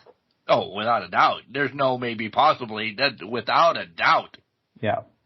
They are making sure that this is what you remember now from the product itself. Distance. Yeah. Is what we're getting. Separation from, this is Paul's era. Yeah. This isn't Vince's anymore. Paul's era, everybody gets an opportunity. And they're making that known. Oh, yeah. But the fucking crowd continued the song. Yeah. After. Samantha was like, no, Samantha. Not yet. We're not allowing you. We want the whole fucking song. Just stop. Let him sing. They did. AJ smirked. Cody was like, yeah. Wow. Unbelievable. It was enough for AJ to get on Twitter and break character and say, I'm breaking character right now, but I have to acknowledge you guys. Yeah. Unbelievable. The fans win this pay-per-view, by the way. They get the 12-pack. They get the 12-pack. This was a hell of a match. It really was. Oh, it was more than I thought we were going to get. I know they're both class acts. Unbelievable match. Without a doubt. I wouldn't have expected anything different. Then it blew my mind. I'm like, okay, we know AJ's not winning, but 8-9 minutes in, I'm like, no fucking way. Are they gonna? No, they're not gonna. They're not gonna. Or are they? But, no, they're not gonna. But you have that little bit of a doubt. Yeah, it plays into it. Like, is it going to happen? Will this happen? It's always a possibility, especially with AJ involved. And this was his best match in a goddamn while. Oh my god, yeah. Oh my god, yeah. I pulled up the unimportant star ratings of this thing. Well, let's do our real ones. Let's to bring this around. Yeah, our real ones. This was a fucking great match. Yeah. I'm sure somebody didn't like it, though. You'd be surprised. Okay. So overall, though, this was a good pay-per-view. A little bit of wonkiness here and there, and then not just from the women across the board. I will stick with my 4. 4.25 were there. I enjoyed it. It did more than a Backlash I thought was going to do, even much it was predictable. I did. I enjoyed it. I'm going to give it a 4.5. I think the crowd itself carries it for a lot of that star rating and beer rating in our estimation.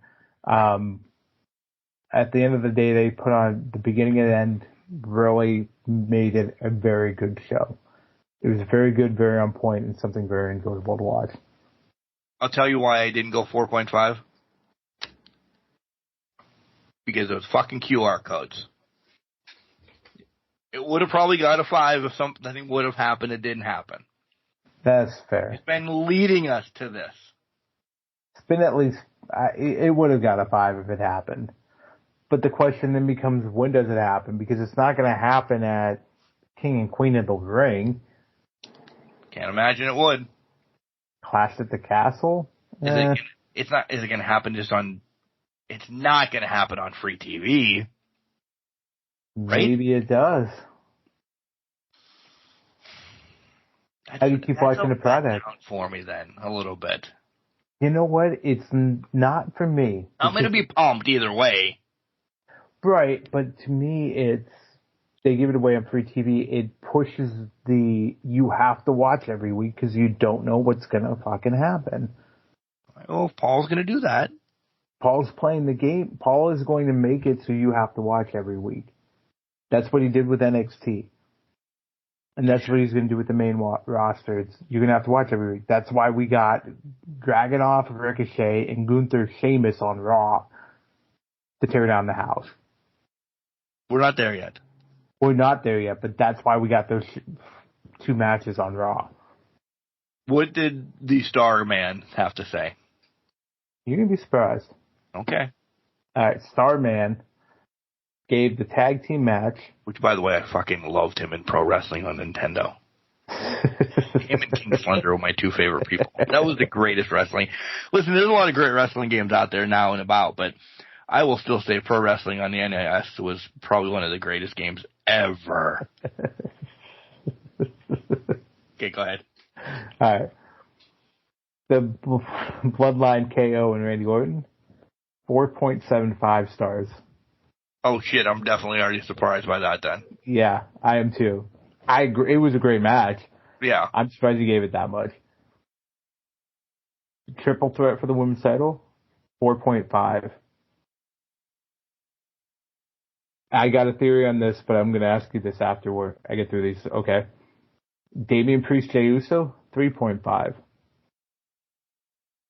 Kabuki Warriors, Bianca and Jade, 3 stars. Rhodes and AJ, 5-star match. Was it because of the fans, or did we actually enjoy something WWE put out?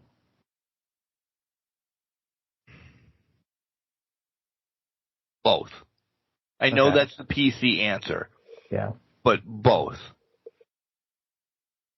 I also want to stir the pot and ask you this, and we can bounce back to your question. Is it because he likes Triple H and he never liked Vince? Could be. But to me, that's super petty. Because you're taking away from... Starman, of course he's super petty. I get that, but you're taking away from the actual people putting on the match. Because whether you like Vince or not, he doesn't care. I know, but I'm going to go off this tangent anyways. Whether you like Vince or not, the likes of Angle, Eddie, these guys that get put it all in the ring and you give them 4 stars because you don't like Vince, is one of the most, I don't even know what to call that. Asinine things. Hypocritical, asinine things ever. But to your point, Starman's probably playing that game. Yeah. That's what I feel with those ratings now. Because his ratings on Mania weren't super terrific. They weren't. Better than normal, but they weren't. Listen, and across the board, these matches were great. They really were. And like I said, there was hiccups here and there, but a 3 for the tag team match, when it, even without the hiccups, it was short and sweet and it did what it needed to do. That was a 3. It really was a solid 3. Could have been probably no more, and I'm not being a dick, no more than a 4. Right. And I also think if this was the past, this would have been a .752 or a 2 in his scale. Right. Which leads me, that I thought of as you were doing this, is it because him and Vince had the beef? Him and fucking Vince went to win. Where's the beef? Remember that reference? Yeah, I do. Okay. It could very well be. And it's hurting, and like you said, it did hurt, and it will continue to hurt, because people look at his as the end-all, be-all. Which at the end of the day, it really shouldn't be, but people do. This was an amazing Backlash. I loved it. Again, we definitely need more pay-per-views. Yes. At 1 o'clock on Saturdays. Transition to Raw. You named 2 good matches. I agree. Yeah. This was just... Let me pull up my notes. This was King and Queen of the Ring draft heavy, okay? It was very much so. I liked some of the other plays between Drew and Punk and all of that, and we'll get to the matches. We will. Where are my real notes? I don't know. I just broke down the matches, essentially, because I thought I'd remember. What I'm pissed about... Because we like tournaments on fucking pay-per-views. We love them.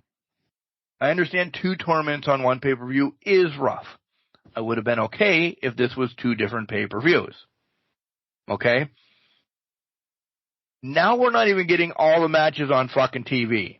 Yeah. So are you really putting a lot of stock into this again? Because Shayna's in Vega... happening over the weekend on, I know, maybe it already happened. I don't know. As of recording, I don't know. It's going to happen at a live show. Well, what the fuck? And you know it's going to be pulled from SmackDown, probably as of recording. They're going to do the same thing for one of theirs. Mm-hmm. Hey, this match is going to happen, but we'll show you what happened. I don't even know if we're going to get to see what happens, essentially. It's a live event. Yeah. So you're trying to bring this back and make it Stone Cold, Bret Hart, Owen Hart. You know, you're trying to make it big again. And you're not going to give us all the matches. Well, go to the live event. If the live event is in San Jose, what about the people in Rhode Island? Yeah. They're not flying to a live event to see that one match. Right. That's what pisses me off. And I think it tells the story of the direction they decided to go on Raw, where they decided to go with the younger talent or the newer talent. Because one of those house show relegated matches was Kofi versus Ray, which arguably I think a lot of people wanted to see that match. Yeah. But when you have to push Jay Dragunov, and you know people want to see Sheamus and Gunther again. Yeah, you throw that in a live event. Oh, exactly. I mean, good luck. Congratulations to the people at the live event. Because they're going to get something good. But they've kind of relegated themselves at that point. I do applaud them, though, for wanting to give the women their time to shine as well. Touche, though. Yes. Because they could have easily said, you know what, we're going to get 2 women's matches on a live event and settle that. They didn't. And I got to give them that. Or they could have only had a 4-woman Queen of the Ring. Exactly. Do you like, though, switching a little bit of gears but sticking with the tournament, they're starting at 16 and narrowing it down to 8. I do. I love this. I do. I love it. The matches as long as they keep the rest of them on TV. Agreed. So we got the qualifying matches. That's essentially what this week was. It was the qualifying matches to get you in. Okay, now we're in the actual tournament, if you will. Yeah. Dragunov and Gunther is at some point, and I'm ready for it. It's got to be, right? It's coming up. It has to be. That's how you get Dragunov. If you're giving this to Gunther, that's how you get Dragunov out.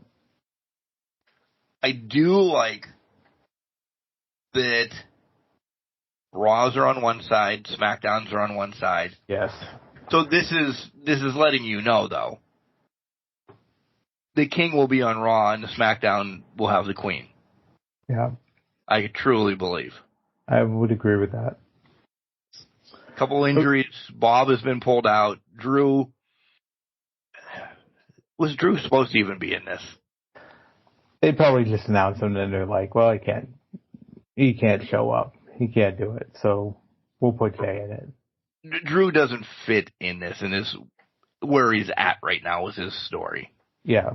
What I hate to say is I already know the Raw final, or the finals for the men. Gunther and? Well, I shouldn't say the finals for the men. At least the Raw side of the bracket finals. Because it's Jay and Gunther. Yeah. Yeah. 100%. I can't remember who the hell SmackDown is. They just announced them today, I think, or something like that. Yeah. But we have LA Knight, because LA Knight was in this tournament. So I thought about this last week. Gunther and LA Knight is going to be your tournament finals. I'm all right with that. I'd love seeing LA Knight getting whooped around by Gunther. Wow, what a surprise. The rest of Raw, and we'll get to the matches. I did like the Drew thing, being pissed at Adam that he was pulled and Punk shows up in that whole talk. I like how stupid and petty, but it's fun. Is Punk cleared?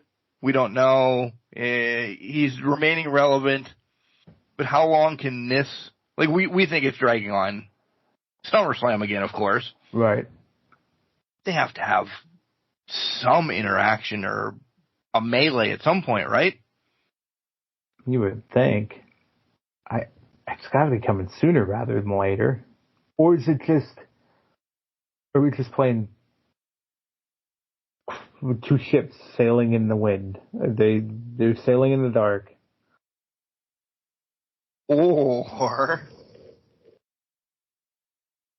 do we see a repeat of this, by the way? And it's a little story to be told. Drew does get the title.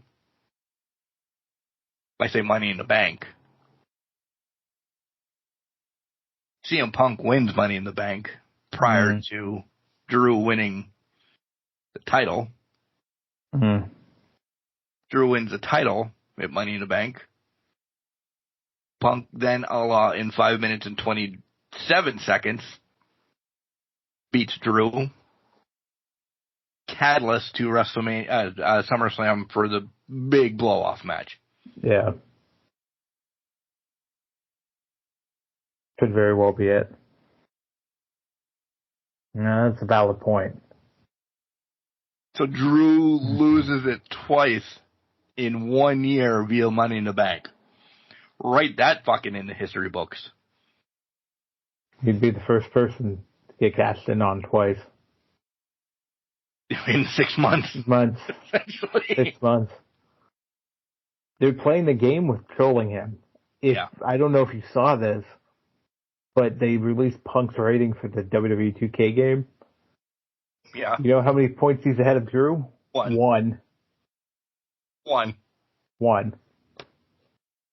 That's awesome. It is awesome. So they're fucking with them throughout the whole thing. Would not surprise me if this ends up being the case. I'm hook, line, and sinker into that. As soon as parts kind of started popping off, I'm like, oh my God, he's going to lose the title twice in 1 year. Yeah, essentially he'll have it twice in 1 year, but he's going to lose it twice in 1 year via the Money in the Bank. Yeah. Because the men's is cashed in this year early, and the women's is held longer. My thoughts. Yeah. It's going to be a year first. Yeah. You're right. Let's get to the two matches. Ricochet and Dragunov. Oh. Holy bocce balls. They brought it. They fucking brought it. This was my match of the week, by the way. I was shocked that they gave, with all the accolades that Ricochet's getting, the speed thing and da-da-da-da-da, I thought, oh, maybe Ricochet, because he's NXT, and I still don't believe that a lot of people are at least not aware of who Dragunov was or whatever. Right. But I'm like, oh, it's a showcase. It's a hell of a showcase. It's a great match. Holy shit. If we wouldn't have had some off-story matches, it possibly could have been, top 10, match to talk about at the end of the year. Oh. Then he wins, and I'm like, wait a minute. We're getting a healthy push quickly. Yeah, very quickly. And I just looked at the brackets on Wiki, so depending on how you believe in those, it's him and main event Jay next round to get to Gunther, basically. So going back to what this match is, who's getting pushed and who's not at the end of the day is going to boil this down. To your point about Ricochet, I thought they would give him some sort of easy match into the quarterfinals. Get him into the Elite Eight, basically.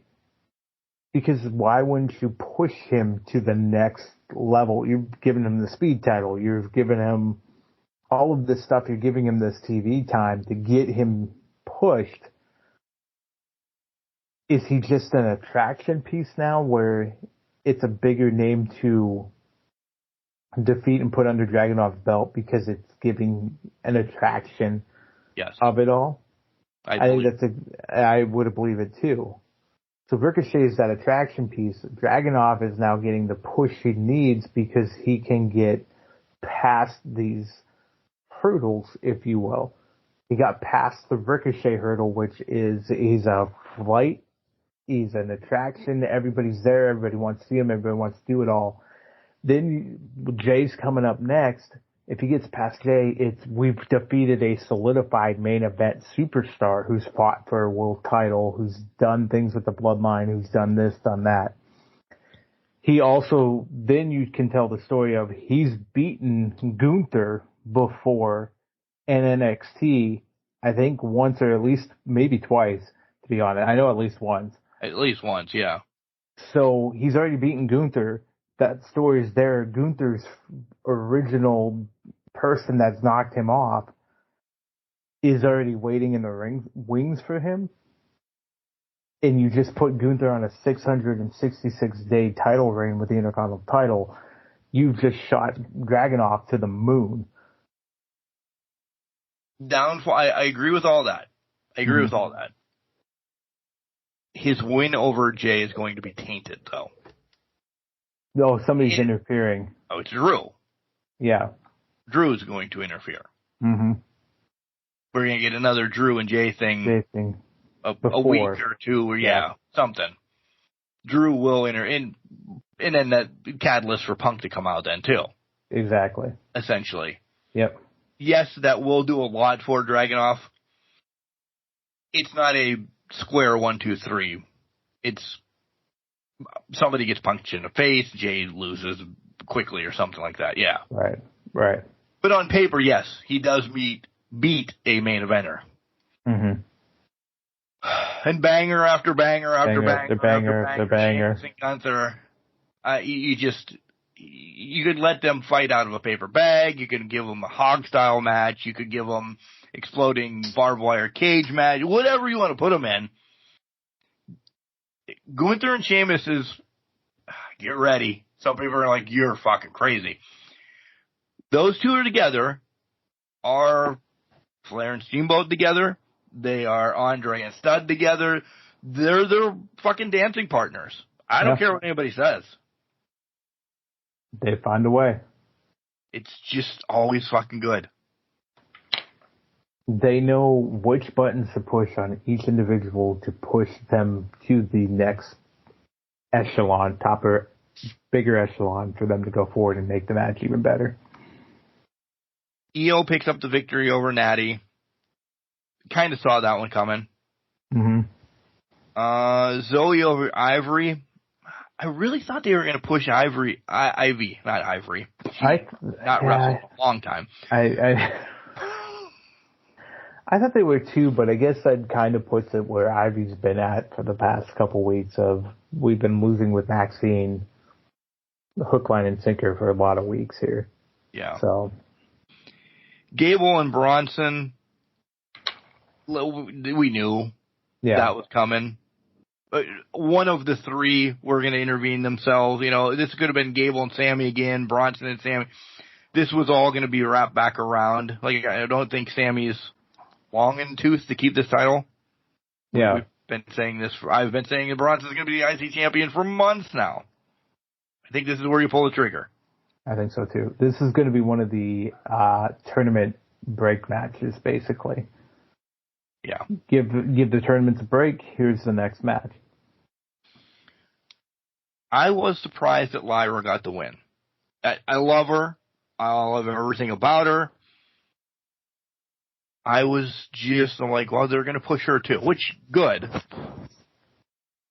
But what's that mean for Dakota? Is it not, because now she's away from Bayley. We thought maybe that was going to be a Bayley opponent for a while, which we wanted to see. Dakota was on the shelf. We talked about it. Now she's away. Man, I've always had, from when Dakota beat the Christ out of Tegan Knox in turns, is when I really went off on her. So Lyra's going to beat Asuka? That's what you were going to tell me? Yeah. That's a little bit rough for me to swallow. I think that was going to be a fluke victory. 100%. I would agree. It would be tough to swallow. But I also think maybe that wasn't the match that was originally. Maybe it was supposed to be like a Lyra Shayna or Lyra Zelina, where it's we got somehow she pulled out a victory, right? Right.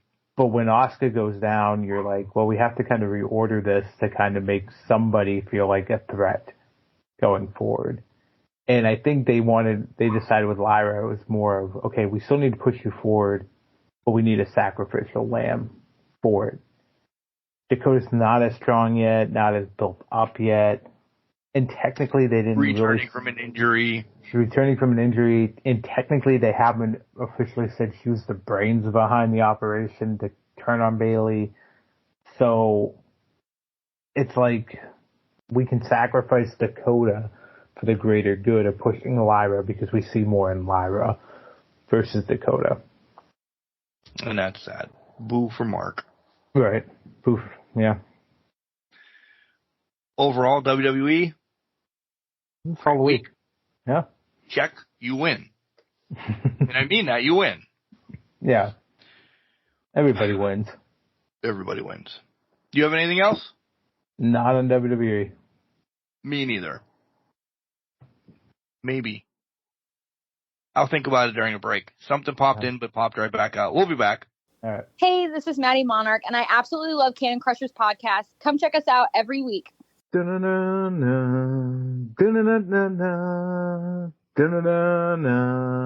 trying to do Danny Bryan scene, but it wasn't exacting. Anyways, welcome back, Can Crushers, to the Can Crushers Wrestling Podcast. We're just tying it in because there seems to be a lot of City Connect jerseys that aren't connecting with the cities, and now we have to connect that terrible entrance theme to this. Okay, so we might as well bring it back full circle, but we're connecting. We figured out what Mark needed to talk about, not even wrestling related, and I brought it up during our 3-minute break. Yeah. One was, I am so disappointed in the Tiger City Connect jerseys. The color scheme's nice. I like the black and the blue. I really do. You could have done, I think, something else. The jerseys are, somebody ran them over with a Jeep and they put Motor City on it. It's like the local tire factory here, not that we have a tire factory, the local tire salesman, wanted a T-ball team. Hey, let me buy these ones, put tires on it, and it's sponsored by, Johnson's Tire Service or whatever. Oh, you're in Detroit? Motor City is what we're known for. City. And I get that. And we're hat guys. So we could have let the jersey fly if that was it. Yeah. What really pissed me off was have a fucking tire blowing up on the hat, have a car, have something. I can go to any airport in the United States and buy a hat that says Detroit. And that's what you're going to try selling me for $49.99? It's like, it seemed like it was just laziness on their part. Like, at least put Motor City and make the O's a tire.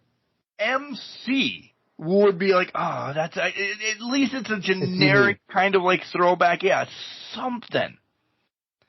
It fucking says Detroit in sans. Sans cursive or whatever it is.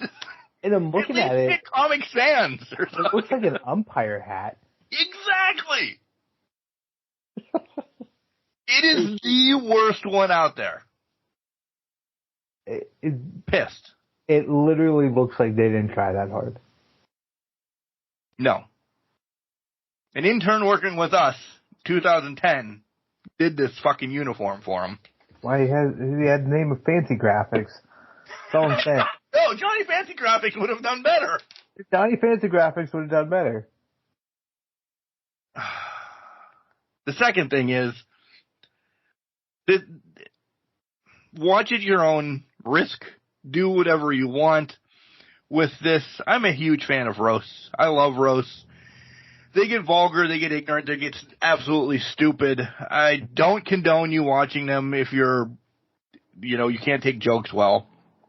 I watched the roast of Tom Brady, and man, he took it. He took it. Nikki Glazer's unbelievable. Unfucking believable. But what they did to this man, it was crazy. Yeah. I don't want to say it was good. I don't want to say it was bad. It's completely inappropriate. That's the best way of putting it. And he took it like a champ. They raked him over the coals in that roast. I didn't see the whole thing in total, but I did see all the clips and most of the jokes, I feel like, and nothing was off limits.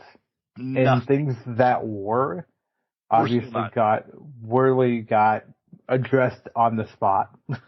Yeah. Say that. But it was something else. And it actually turned out to be the toast of Tom Brady and Gronk. Because Gronk was thrown under the bus by everybody, but Gronk was getting the bullets. I was trying to think, he was catching strays. That was why he was there. Yeah, he was. Okay, AEW. Really short segment for AEW this week, because there's no collision. Yeah. Because basketball was on. Again. Still. Continuing. Basketball preempted it. So, I believe as of recording, Rampage and Collision are both on as we're recording, or maybe it's as you're listening, they're both on tonight. Again, AEW schedule is just out of whack probably for another month. Dynamite's the only thing that will stick and stay on his channel. Right. Well, that's the main. It's the mothership. It's the mothership, the flagship show. So let's get to it, I guess. Are we shocked that we got Orange and Trent so fast? I was. Yeah. I'm not. And I'm going to tie it into the backstage segment with Rocky, too. I'm shocked we got it so fast. I'm also shocked that we've had a reference to them maybe needing to get back together. After not a bloodbath, essentially, but after a bloodbath. This was a grudge match. Yeah. This was, we hate each other now, we fight to the death. Like, I feel like there's gotta be more to this, I would assume. Right. Or are we just sweeping this under the rug as two boys just needed to get out of their system? I put it because, listen, Rocky has a chance to get an elite trios match if he beats Switchblade. Spoiler, he doesn't. But he's like, yeah, me, you, and maybe you can apologize to Trent and we can get back together. It was 2 segments after he got his ass beat. Yeah. Let it simmer for a little bit. Let him be pissed off next week. We have to, this was a brutal match, yada, yada, yada. We're not getting a specialty match out of 2 specialty entertainers on your card? We're not watching it. Now I'm getting mad sitting here talking about it. We're not going to get a major blow-off match of champagne or barbed wire or death or whatever? Well, I think I would agree. I would get mad about this. I think it's a long-term play with Callis, and that Ramiro and Trent are joining Callis at some point. No matter how much he talks up Orange Cassidy or that, he's there for Trent and Romero. And I think what's going on here is they're playing we need to push things get back together, we need to do this. They're trying to play Rocky as that peacemaker type thing. Ben Volio's a peacemaker from Romeo and Juliet. Yeah. But there you go. I'm not repeating that because but they're trying to play him as the peacemaker for the group because Chuck can't be involved anymore. So now Rocky's got to play this role where he was only associated with Trent before AEW came into existence. Like it just seems like it's a forcing thing that they have to go down this path to try to get us to Double or Nothing, that there might be a blow off for it. But even then, I don't think it's going to be that much of a blow off because, as we find out later in the night, the blow off of all blow off matches, or brutal of all brutal matches, is happening. It's coming. It has been for 5 years. So they're going to be very limited in what they can do. Yeah. Questions. Jack has words for Omega. He's not a hero. The Elite and AEW can move on without him. I need scapegoat. I need one of the armbands that say scapegoat. I'm all for Jack. Fucking went to Japan and learned promo skills, and now he's everything. Yeah, it really is. Oh, wait, we go to a break and Kenny's in the hospital. Shit was too close together on this week's Dynamite show. Because we had to get to the end that needed to be separated a little bit. Yeah. He's not taking it personal. It's business. May 26th, he announces it's going to be Anarchy in Arena. The Elite against Team AEW, and he only names FTR. Okay. I'm in on it. It could have been 4-on-2 when I was buying the pay-per-view. Right. 100%. As soon as they said Anarchy, it was like, okay, we're seeing where this goes. We'll fast forward now. Yeah. To the very last segment of the show, because it wasn't the main event. Because I don't know if there was a main event on this fucking card, essentially, if we're going to talk about it. They called it the main event. It did. They called Cope and King the main event, but... Well, we'll talk about that. Yeah. But it was well after so much. Oh, yeah. Right? Yeah. So the Elite come out, the show's not over, we bought extra time, they have a message, FTR comes out, you need to find partners. I expected one. In the form of crazy-ass Eddie Kingston. Yeah. I wasn't sure Danielson. Did that not catch you? You're looking at me like I should have expected it. I wasn't expecting it watching it, but now sitting back here, 100% expecting it. Now, we've heard they've been playing the whole internet troll card this whole entire time, right? The internet has been a part of this. Right. The scapegoat, the footage, the elite, they're embracing the whole internet thing. What has the internet been reporting? Bryan Danielson has been booking shows with Tony Khan. He's Tony Khan's right-hand man backstage. Son of a bitch. So why wouldn't they steer right into that and have Bryan Danielson come out and be the essentially de facto leader for the team at that point? Son of a bitch. This is real reaction. I didn't even fucking think of that. It's the next layer on this whole thing. The layer, minor. And they can do this with Eddie Kingston because they have respect for each other now from the handshake at Revolution. Son of a bitch. Layers upon layers. Yeah. 100% makes sense now. If I'm booking this match for Anarchy, I'm 100% having BCC stashed away somewhere to jump someone on this team. Someone of the elite. I don't care who. I don't know who it will be or what. BCC comes out and just takes them out. Mox, Claudio, boom. You know who would be the perfect person to take it? The Bucks stay in this match and Jack stays in this match. Yeah. Okada, though, gets protected. Best Bout Machine stays.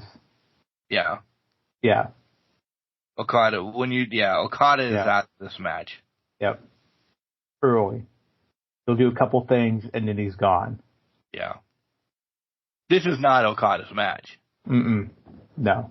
So, this is Bryan Danielson's third Anarchy in Arena, though. Yeah, and He's been in every one. I think it's Kingston's as well. No, he wasn't part of Jericho's crew. Yeah, he was. He was Zombie Kingston at that point. Shit, he was.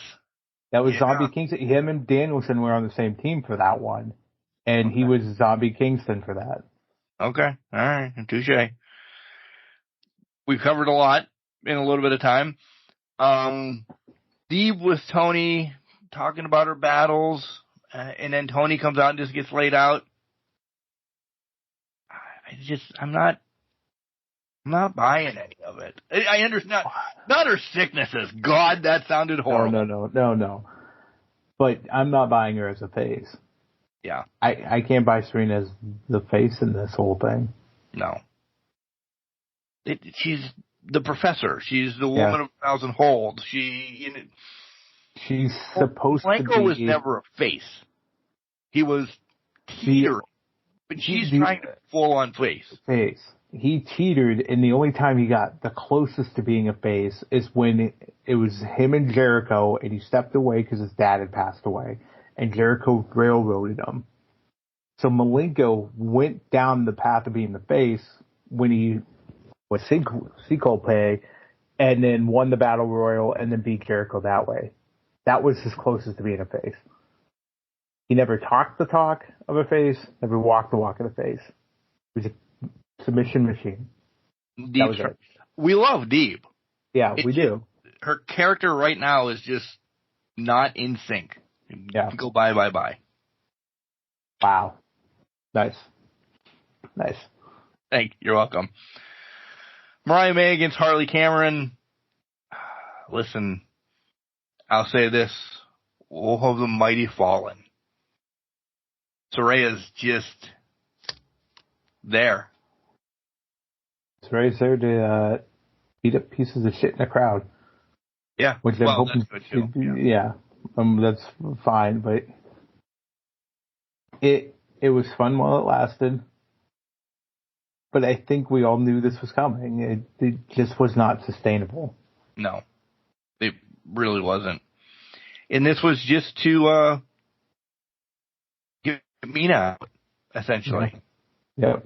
To kind of show that there's going to be a real big break coming up. Mm-hmm. It's just a matter of when. I would imagine in 2 weeks.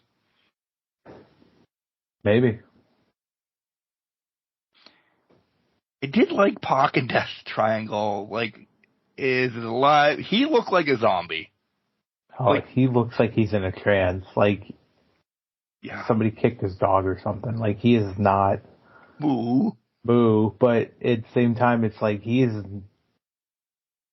in this, like, killer mindset that he can't get out of or doesn't know how to navigate the feelings to get through type of thing. When he's here, he's here. Mm-hmm. Just wish he was here more. Because I feel like, is next week your last show? Do I get vested in you? When do you go away? Yeah. They pulled the wool over my eyes on this. Swerve and Christian. Because it took longer than I thought. Normally when they slide in the ring, they instantly jump Swerve. Yeah. There was like, I don't know if it's real time, it felt like there was like 10 more minutes of bickering and bantering. I'm like, oh, they're not going to pull the trigger this week. Next week they'll pull the trigger because he says something to him and he maybe kind of gets snotty or something. Nope. Mm-hmm. I will tell you, every fucking wrestling show this week, we'll pause, we'll go to pop culture for a second. Every fucking wrestling show this week had to bring up Kendrick and Drake. Yeah. We get it. Everybody's beating the dead horse. Okay. Including Kendrick. Sorry, I had to do it. But, agreed. I still don't know if I'm ready to see Swerve against Christian. Is what my meat and potatoes of this conversation is going to be about. I just don't know. My thought on it is this. If you needed to pull the trigger out of nowhere for the Mogul Embassy to turn on Swerve to feed this feud, then nobody wants this feud. Yeah. Because this didn't feel organic. This felt out of nowhere. Because he hasn't been the Joe feud. Was Mogul around that much? Yeah. No. They walked away. The Page interactions prior to, not the mega Page feud, like a couple months ago, but even the interactions prior to him getting the shot at Joe. Mm-hmm. Mogul around? Nana was. Yep. Nana makes sense. Months later now, he's still aligned with them? I thought he moved on from them. Yeah. Outgrew him. Yeah. You're right. I don't think he wants this. No. Because it only helps. This is not your main event. But no. This Anarchy is your main event. This is a sub-main event. And to that point, Nana is nowhere to be found in this. So I'm really concerned they're going to pull the trigger and make Nana walk away from Swerve too. Yep. And does that mean he has cost him the title to Christian at Double or Nothing? For what? Exactly. Was this a Swerve test run? Is what we're getting at. I don't even know if it was a test run. I think it was, let me appease the fans and see if it drives my numbers up. And if it didn't drive my numbers up by appeasing the fans, then whatever. We'll put it on Christian. You know how you relegate that? Do you want your numbers to go up? After Swerve wins it, he gets beat the fuck out by Hangman. Mm-hmm. We recap that. He doesn't have to lose to Hangman. Or even if Hangman wins it, I'm alright with that too. My thought on this, though, is they also don't want Swerve losing to another individual. My thought on this is Adam Cole is closer. Protected. He's protected. Adam Cole is closer than what we think he is to being back. Christian gets the title at Double or Nothing. Cole beats him for the title at Forbidden Door, let's say.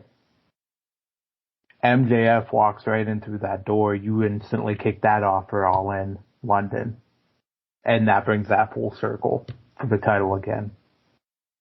So you just gave me 2 meaningless title runs. Basically. To get back to where we were Get back to where we need to be. It's either that or Christian keeps it and MJF takes it off of Christian. That better get some work too. But yeah. We get Willow talking about her match with Sky last week, then Monet. Well, we already told you that Switchblade wins. Joe's working out. Yeah. Jericho and Big Bill beat up 2 guys. And I really hate the For the World title more than I hated the FTW title. Is it more than you hate the Learning Tree title? Touche. Touche. But Hook's back next week. Yay. Then we get our main event with 4 more segments after it, essentially. Copeland and Brody was fucking amazing. Oh, it was great. Don't get me wrong. But why couldn't this have ended the show? I don't know. I understand you want the big to-do with, and I do want to talk a little bit more about the end of the show because something happened or something is on the end of the show that I goddamn love. And I'm sure you know once I say it. The Elite could have walked out right here and we would have got the same reaction if Danielson and Kingston come out, right? Right. Then you can simmer it down by having Mercedes talk again. Fuck, is she not even training? Can't we get a training montage of Mercedes doing something? Oh, she just gets handed title shots. We'll go back to Cope and Brody if we want to talk about the match.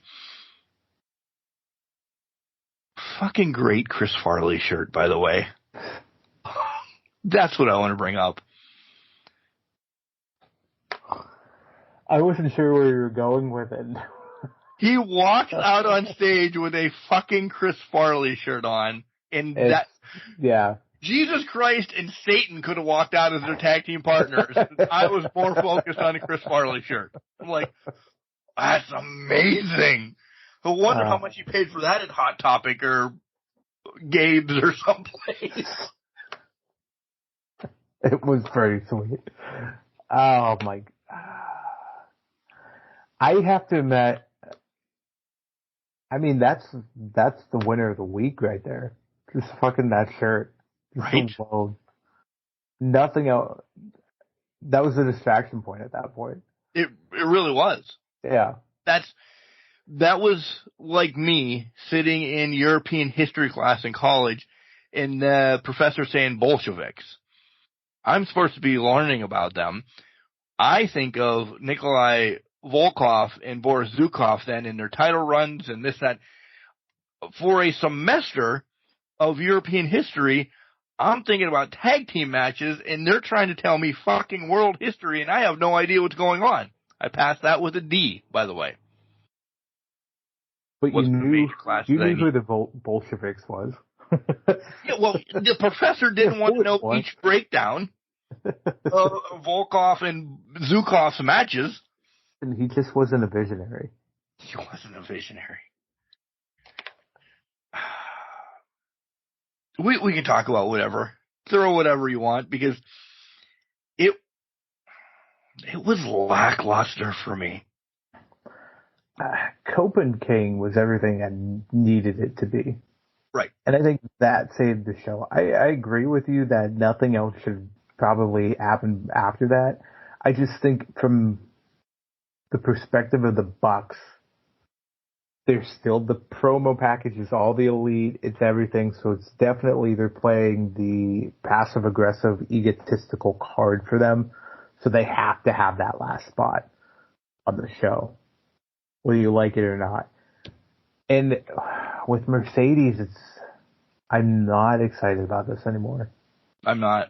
To be honest, I was over it before it even got to Boston and she was revealed to be coming out. Yep. She better fucking bring it. Or she is, and I hate to say it this way, she's going to be a bigger splash in the pan than Paige. Yeah. I really think she is. I don't have any faith in her bringing this. And it really tells, we'll see where it happens with Willow at the end of May. But to me, it's really telling the story that her dance partners throughout WWE's run were the reason for her success. Yep. Yeah. The Baileys, the Charlottes, the Beckys, they drove it. Yeah. How can she jump in this car and go? Yeah. She's passenger right now. Who was wrong? And with the news that DDP announced that Britt is doing yoga with them, she looks amazing. She's right around the corner. Hey. I don't. At this point, I don't even want Mercedes to get that TBS title. We've essentially given it to her, a la the pseudo Jade in all of that. Mm-hmm. It's not her it's not bad signing all of a sudden. Listen, I love Sasha Banks and what Sasha Banks, just because of what you just said, and what she did and how she stood up and this and that. But Mercedes is doing nothing for me in AEW. Prove me wrong in 2 weeks. Prove us both wrong in 2 weeks. I mean, think about it this way. Sasha at one point cared about the craft and made it special. Her Bailey's runs in NXT, her character drove that forward. Still one of the greatest matches out there. Yeah. Brooklyn and then the Iron Woman match, fantastically done. I think now, maybe just for Mercedes, she may have the ego, but I think she's also become so disenfranchised with what professional wrestling is that she's just biding her time. It's a way to get money.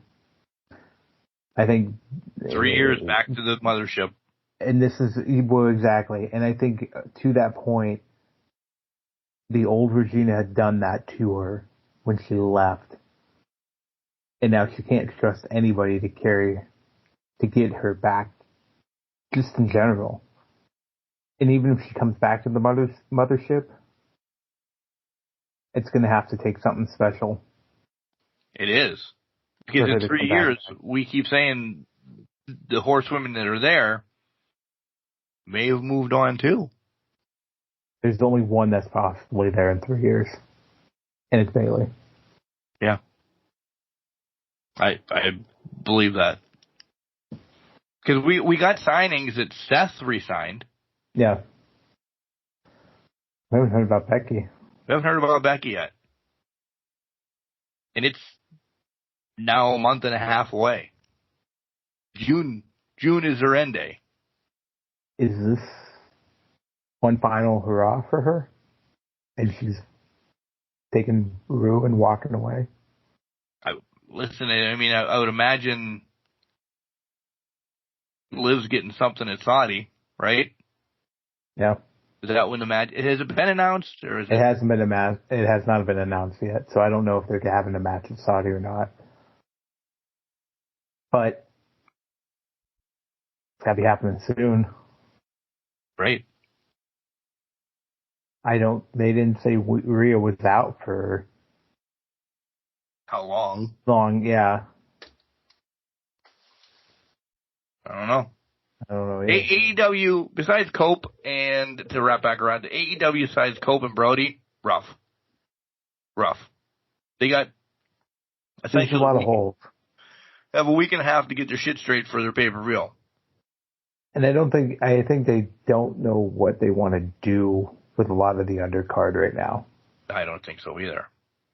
They're going to bring it, but I don't know what they're going to do. I think we've seen the 6-man titles going to be Death Triangle versus Bang Bang Gang.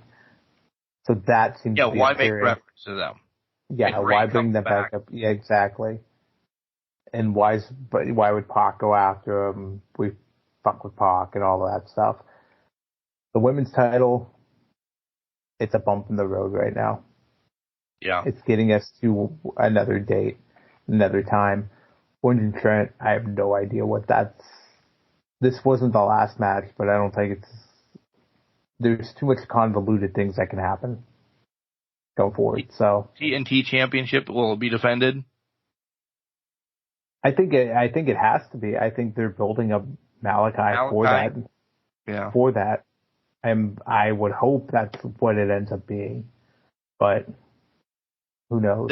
That could see. You guys all know that the why can I? It's like a third or fourth. Maybe it's because it's 8 on my end. But the Anarchy in the Arena match. There you go. There it is. Is the spectacle match. It's not a match. It's a spectacle. It will be the main event. Yep. For matches, I would imagine Malachi and Cope are going to be the one that tear it down. Oh, 100%. Oh, we do. Ospreay and Strong has been announced, but we heard nothing about that. Weeks. Yeah. Is that going to be a match? I don't know. It's because you'll give it time, but is it? We're biding time till Will takes the title. Right. Okay. I don't. I think it's. But let's back this off. Let's play this game. Are they not giving it time because Will's involved, and he's not a member of the Elite? Yeah. He's crossed Okada before. He's crossed the Bucks. But come down to brass tacks. Don't you need buy rates? You don't announce shit that's on your pay-per-view besides the Elite taking on things. People forget. Oh, shit. What if they blame this on the Elite? This is how they blame it on the Elite, essentially. We're low in attendance. Buy rates where Tony comes back and says, you guys ran a show for a month, the buy rates suck. You ran us into the you're ground. taking it over. Yeah. They can get fired, right? Technically, yeah, as EVPs. Right. Mm-hmm. They get fired to EVPs, still have a wrestler contract. Yeah. Or they have to earn their EVPs back, or, something like there's that. a story here. Yeah. I think we just need to get to it. Mm-hmm. Like, Anarchy this soon is maybe a little crazy for me. Not crazy for me because they picked the right people to make it happen. But to that point, there's really nothing else that could go into Anarchy and Arena and Double or Nothing. You're right. So. Yeah. So AEW, you have 5 shows to get your shit straight. Earn your $50 that I'm going to spend anyway. But do it. Give me that one. Anarchy is great, but it's not the one. No. I don't have the one yet. Mm-mm. And I think we had the one before 7 weeks ahead of time. That's the thing. Last month we had Danielson Ospreay 7 weeks ahead of time. Yeah. It's one of their big pay-per-views, though. That's the downfall. Mm-hmm. Like, Dynasty is a new one. We thought we weren't going to get anything from that. It turned out great. Forbidden Doors around the corner. That's their crossover. Yeah, it's a crossover one. We get a lot out of that usually. This one may be the return one. That's where I'm thinking. Your money's in your returns that come out that night. But we keep saying that, and that means it's not going to happen. Not going to happen. I got nothing else on wrestling. Nothing else for me. What do you got going on this week? This upcoming week, this Mother's Day activities this weekend. So happy Mother's Day to all the mothers out there that are listening to us. Happy Mom's Day! Woo, woo. Outside of that, yeah, there's not much going on. It's just another week of status quo. Getting to the following week. It's going to rain all week, so I mowed my lawn before we got on the podcast. So hopefully it doesn't grow into some monsoon again. I'm hoping to. But what's on the agenda for you this week? I have 2 interviews being set up to have some in a stash. Supposedly they're supposed to be baseball games, but I doubt that's going to happen. Right. We have a window on Sunday that I can cut my grass, so I'm going to try before the monsoon season continues. You're going to try? All right. And then on Wednesday, like I said, we get to go to the Principal Ethan the Man of the Year award show. The Man of the Year? Yeah, whatever it's called. Yeah, hey, why not? Principal Awards or whatever. So we'll go celebrate him and do a shot with a 17. No, I'm kidding. Shot of water. Yeah, for the working man. Kool-Aid. Wait, that's somebody else's gimmick. What, Kool-Aid? No, I said for the working man. Oh. Oh, yeah. Oh, yeah. Other than that, nothing. Yeah. Hoping for Thursday. Big to do on Thursday. Sit down, watch it, and just enjoy. I know, I'm hoping, right? I need a pick-me-up Thursday. Let's hope that's at lunchtime for me. That'd be nice. right about when you get out of work, too. So that'll work perfectly. That would work perfectly. Get me jazzed for the rest of the night. Yep. All right, we're extending the show for no reason. We love you. Remember, guys, 988, Mental Health Awareness Month. We are here. Reach out. You are loved. Continue that. Yes. Remember that you're loved. Remember there are people there for you, all around you, that will help you out, talk you through whatever you needed to. Just reach out. Also remember that you're trash. Doesn't matter. Wait, what the fuck am I saying? That was not it. No. Remember, just because you're trash doesn't mean you can't do great things. You are a garbage can, not a garbage cannot. Make sure you tell your loved ones that you love them. Because you never know. What the fuck was I saying? Mark, I love you. Whoop, whoop. The show's been on air now for like 8 years, and we've been using this the whole time. You've fallen into my trap. You have.